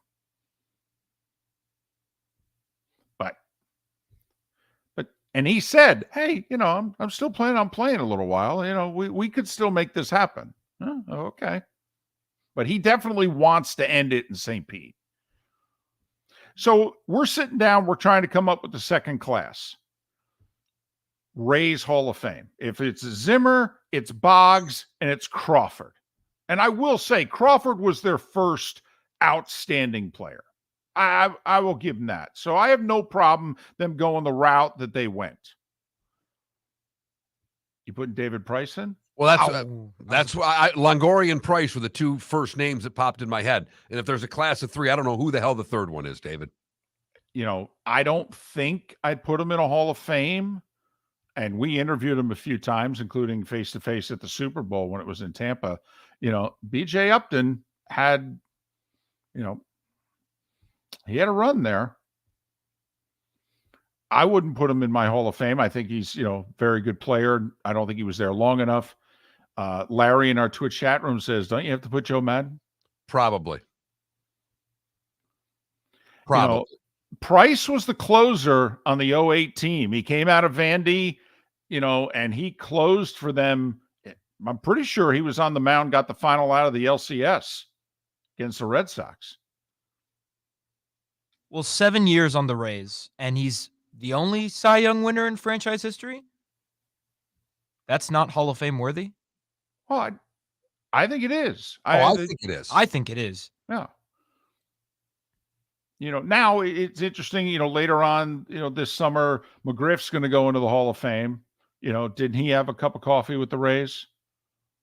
So, Boggs in the Hall of Fame. He played 2 years with the Rays. They put him in, the crime dog, who's from the area, by the way, fits very much the Boggs narrative. I'm thrilled the crime dog, by the way, sidebar, is going in because 493 homers, the 94 strike was literally keeping him out of the Hall of Fame. They had 6-7 weeks left in that season. He would have hit. That was the prime of his career. He would have hit 7 homers. He would have had 500.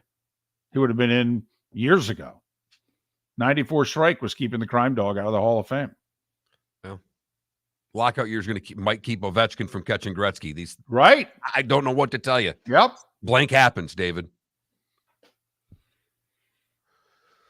So apparently, we finished the show off with the good, the bad, and the ugly. Today was a day when and what's on tap. I have got an unbelievable amount of work to do. We'll have it for you on the other side right here on the Florida Sports Network. Miller and Moulton here for the Clutch Vodka Play of the Day. Mark, remember Nick Charles, Fred Hickman, the CNN Play of the Day? Yeah, CNN did a nightly sports show. That was a while ago. Yes, it was. Just work with me. Everyone liked the pod, the Play of the Day. So how about we have the Clutch Vodka Play of the Day? Sounds good. Fun. Smooth. Like Clutch Vodka. Listen weekday mornings for the Clutch Vodka Play of the Day. That's Clutch with a K. Ladies and gentlemen, once again. Hi. Excuse me. Hey, the line starts back here. Ma'am, if your party's not here, you're going to have to go around and get it. If you had the opportunity to avoid all this, wouldn't you? Salt Live is the official transportation provider of the Miller and Moulton Morning Show, making your trip to and from the airport seamless and stress-free. Salt Live is supported with the help of local partners like the Bayfront Inn. Gather your family and friends and enjoy a leisurely day on the water with a pontoon or deck boat. If you prefer to explore the waterways without a motor, the Bayfront has canoes, standboards, and kayaks. At the end of your journey, enjoy lunch or dinner at the Bamboo Tropical Bar and Grill. The Bayfront Inn, something for everyone on 5th Avenue in downtown Naples. BayfrontInNaples.com. When you need a ride, book with Salt Live Transportation, 308-8686, or book on saltlivetransportation.com. The waterways of Naples are a beauty to behold, and the Bayfront Inn has multiple ways for guests to enjoy the water and have some fun. Gather your family and friends and enjoy a leisurely day on the water with a pontoon or deck boat. If you prefer to explore the waterways without a motor, the bayfront has canoes, standboards, and kayaks. At the end of your journey, enjoy lunch or dinner at the Bamboo Tropical Bar and Grill, the Bayfront Inn. Something for everyone. On 5th Avenue in Naples. You were listening to Miller and Moulton on the Florida Sports Network.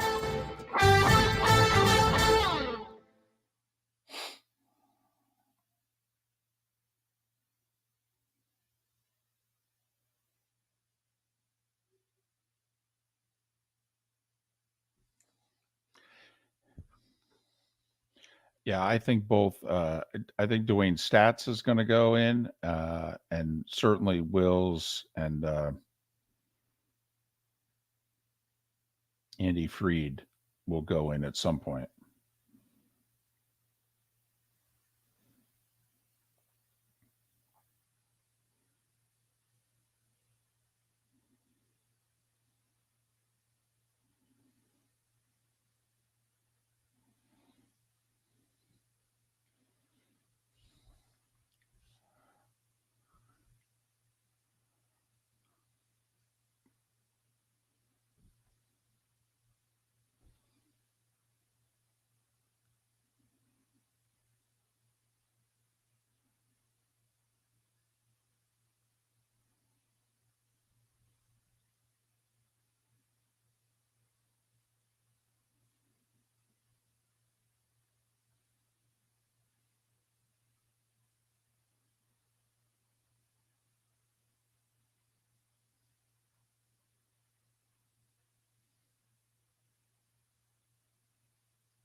Ooh, they're in a tie break in the second.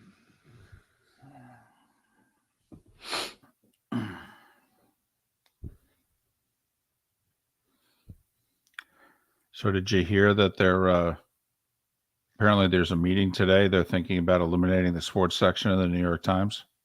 Oh my goodness. Well, the Times owns The Athletic. So they may just take a few stories from the people writing for The Athletic and put them in the paper when they see fit. Also, the LA Times announced the sports section will no longer have box scores, standings, game stories, TV listings, or a daily sports calendar. Do you know when their new deadline is for when they go to press? 7 p.m.? 3 o'clock. Because they don't own their own printing press anymore. It's the LA Times. Remember that joke that we had about the last 3 newspapers? 5 seconds. One of them is the Tampa Bay Times, and the other is the Naples Daily News. Weren't that far off.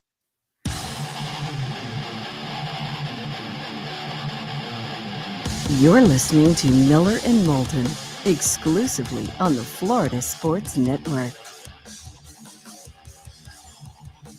22 minutes until the top of the hour, 16 until we're out of here. Miller and Moulton, Florida Sports Network, floridasportsnetwork.com. David Sampson on the show tomorrow. So we have to admit, I was staring right at you these last few minutes. I didn't see you working very hard. I'm ready. Okay. Don't kid yourself. I All take right. this very, very seriously.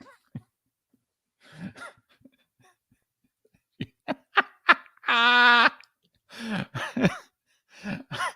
guessing that you did it before you went on vacation. True story. I use the same website for this. You know, it's up on my computer at home.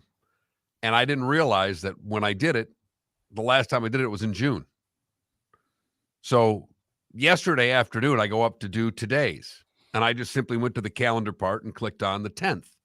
And I get about halfway through it, and I start looking at what I'm putting up there. I'm going, this doesn't seem like, this seems more, oh, crap. I had done all of June 10th already. NBA Finals? What the heck? That's when it threw me, David. That was the exact point at which I went, wait a minute here. The starting 5 stories you need to know. It's the starting 5 on Miller and Moulton. He was flawless. It's time for someone to take back this segment, if for no other reason than to stop David from talking about. You just negative wait hair. until I get Here's back Mark to screw Miller up. With today was win. He was flawless. Sure. 3 days. He was in earlier than normal. He stayed awake the whole time. No. He was great. He really was. I think he did that just for you. That's his funny way of saying, hey, welcome back. Mm-hmm. We start in 1040 today. Lady Godiva rides naked on horseback through Coventry. According to legend, it was to force her husband to lower taxes. Wow. So Right. that's what we did to lower taxes? I just thought it was a song by the Beatles this whole time. Today in 1778, kind of a big day. Louis XVI of France declares war on the Kingdom of Great Britain. Was kind of a big deal in the Revolution. Yeah. We've owed them ever since. Yes, we have. Millard Fillmore sworn in as the President of the United States today in 1850. You know, there's a president we don't talk much about. Millard Fillmore.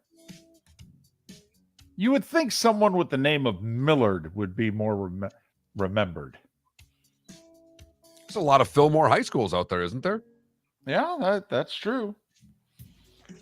1926, Bobby Jones, as an amateur, wins the second of his 4 U.S. Opens after winning the British Open 2 weeks earlier.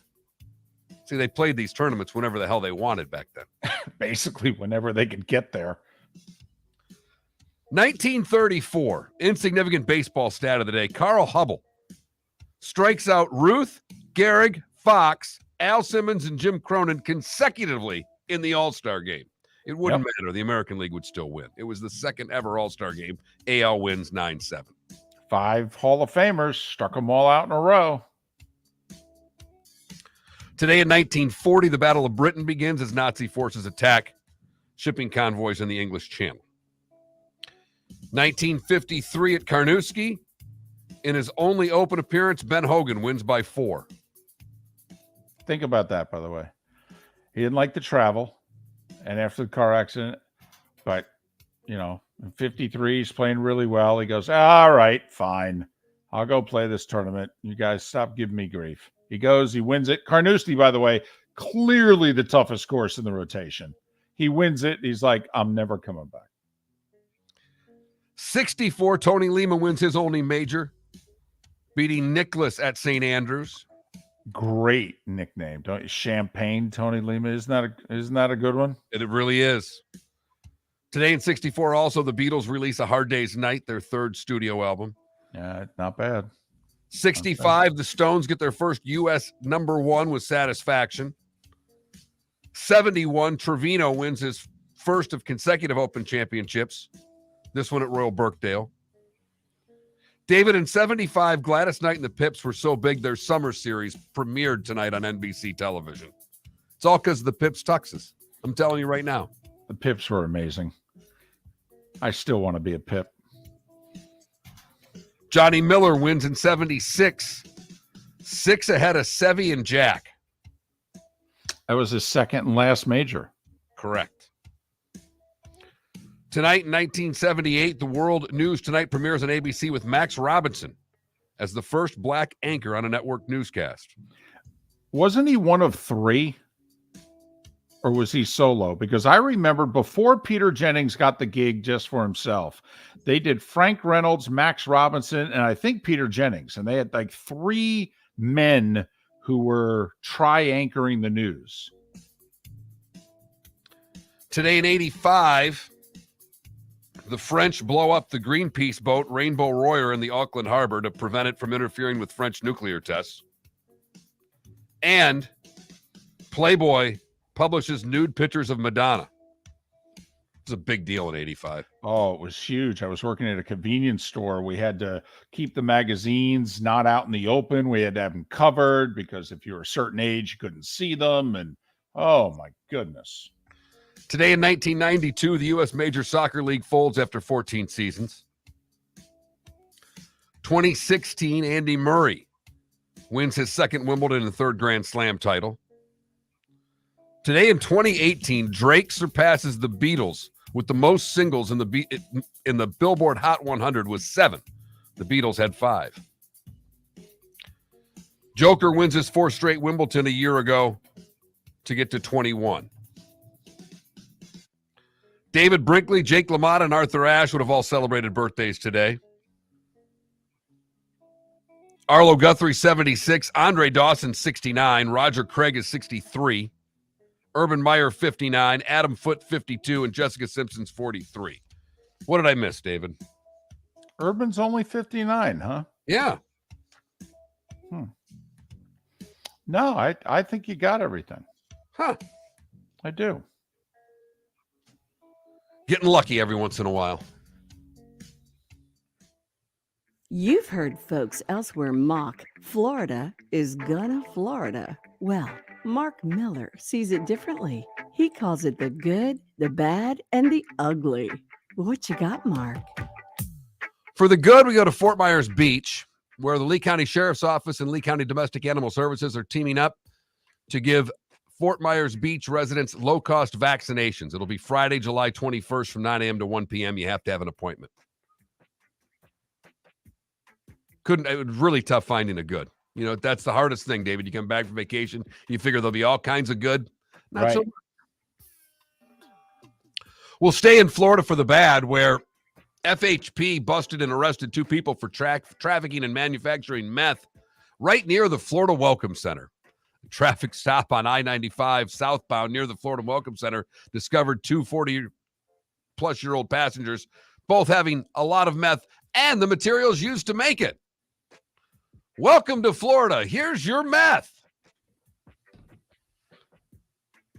For the ugly, we stay in Florida, where a Hernando County Sheriff's officer was fired after he faked a story about getting shot while he was carjacked. Turned out he was playing with his gun and he shot himself. I hate when that happens. That is the good, the bad, and the ugly on today, July the 10th, 2023. Well, you better turn on ESPN2 like right now, because otherwise there's no sports till Home Run Derby tonight. Madison Keys already won today, right? She's through to the quarters. Djokovic is up 2 sets. He won 2 tie breaks against a top 20 player from Poland, whose name I know I'm going to screw up. So Herkis, I think, is how you pronounce his last name. So he's got to finish that match. Had the American do in the second set against Tsitsipas there. He won the tie break. So they are tied at 1 set apiece. All right. And on serve early in the third. Only one American man left, and there are 2 American women through to the quarters, Pegula and Keys. Home run derby tonight. That's what's on tap. You can bet it. Just whether or not they can count how many home runs someone hits. That seems to be the biggest challenge for tonight's home run derby. They screwed it up a year ago. Okay, so Alonso's against Rodriguez. Alonso's been terrific in the last 3 home run derbies. He's won 2 of them, and last year Rodriguez took him out in the semis, in which they both hit a bunch of homers. So obviously, Rodriguez is the hometown favorite. Alonso's the Vegas betting favorite. I got one for you.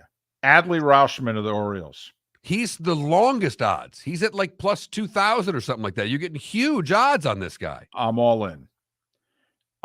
Probably should be a starter, but he's only been up in the majors about 14 months. I got a bet for you guys. Over under longest home run, 483.5 feet. Seattle, ball doesn't travel as far in that park. 483. Ooh, that's really good. I am going to go ever so slightly over. I'm going to go under. I'll go under as well. If Aaron Judge was in this, I'd go over. But he's not, so I'm going under. Now, Pete Alonso is in it, but... I was going to say, Alonso's got a chance, a real shot. Speaking of moonshots, did you see Stanton's home run? Hadn't hit one in forever and decided, I'll show you what a home run looks like. Wow. Yeah. Even Aaron Boone was impressed. He's like, wow, that was something right there. Yeah. Hey, just so you know, remember the Yankees? They got off to that 50-20 start last year, and we pointed out that's why we weren't huge on the Yankees heading into the postseason, because they went like 49-43 the rest of the season. Do you see what the Yankees are so far through 91 games this year? 49-42. I wasn't high on them going into this year. I thought that they were more the second half team than they were the first, with Judge carrying them. And how could we expect him to have similar numbers? Even though he's having similar numbers, he's not playing every day, and he's been on the IL for over a month, right? Since he hurt his toe, third or whatever it was when he hurt his toe. He also gave an injury update while you were gone, and he basically said the toe's not going to be right the whole rest of the year. I'm going to try to play through it, but I can't guarantee anything. It's like, oh, snap. Is this just in? They're below 500 without Aaron Judge.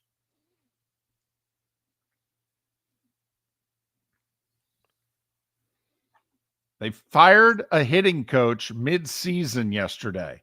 Cashman's never done that in over 25 years running the show. Never fired a coach in the middle of the year.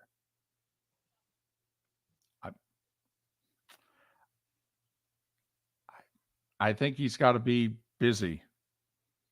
Right now, if no changes are made, Yankees they're a game out of the playoffs right now. Toronto's ahead of them. Houston's ahead of them. Baltimore's ahead of them. Red Sox are only a game behind them. You betting the Yankees to make the playoffs, yay or nay?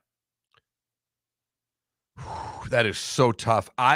Yes, because of the injuries. I still think guys coming back, I think they can get there.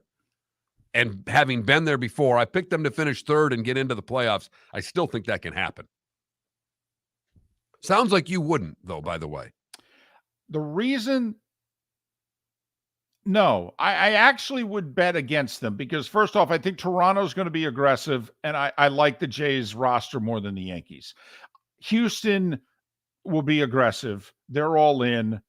I think there's a better chance if the Yankees make it, they make it at the expense of maybe Texas can't hold up.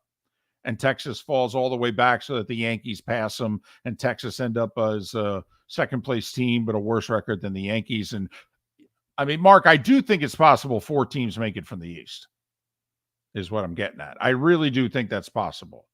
But mean, no guarantee Judge comes back at all. Stanton's barely hitting 200.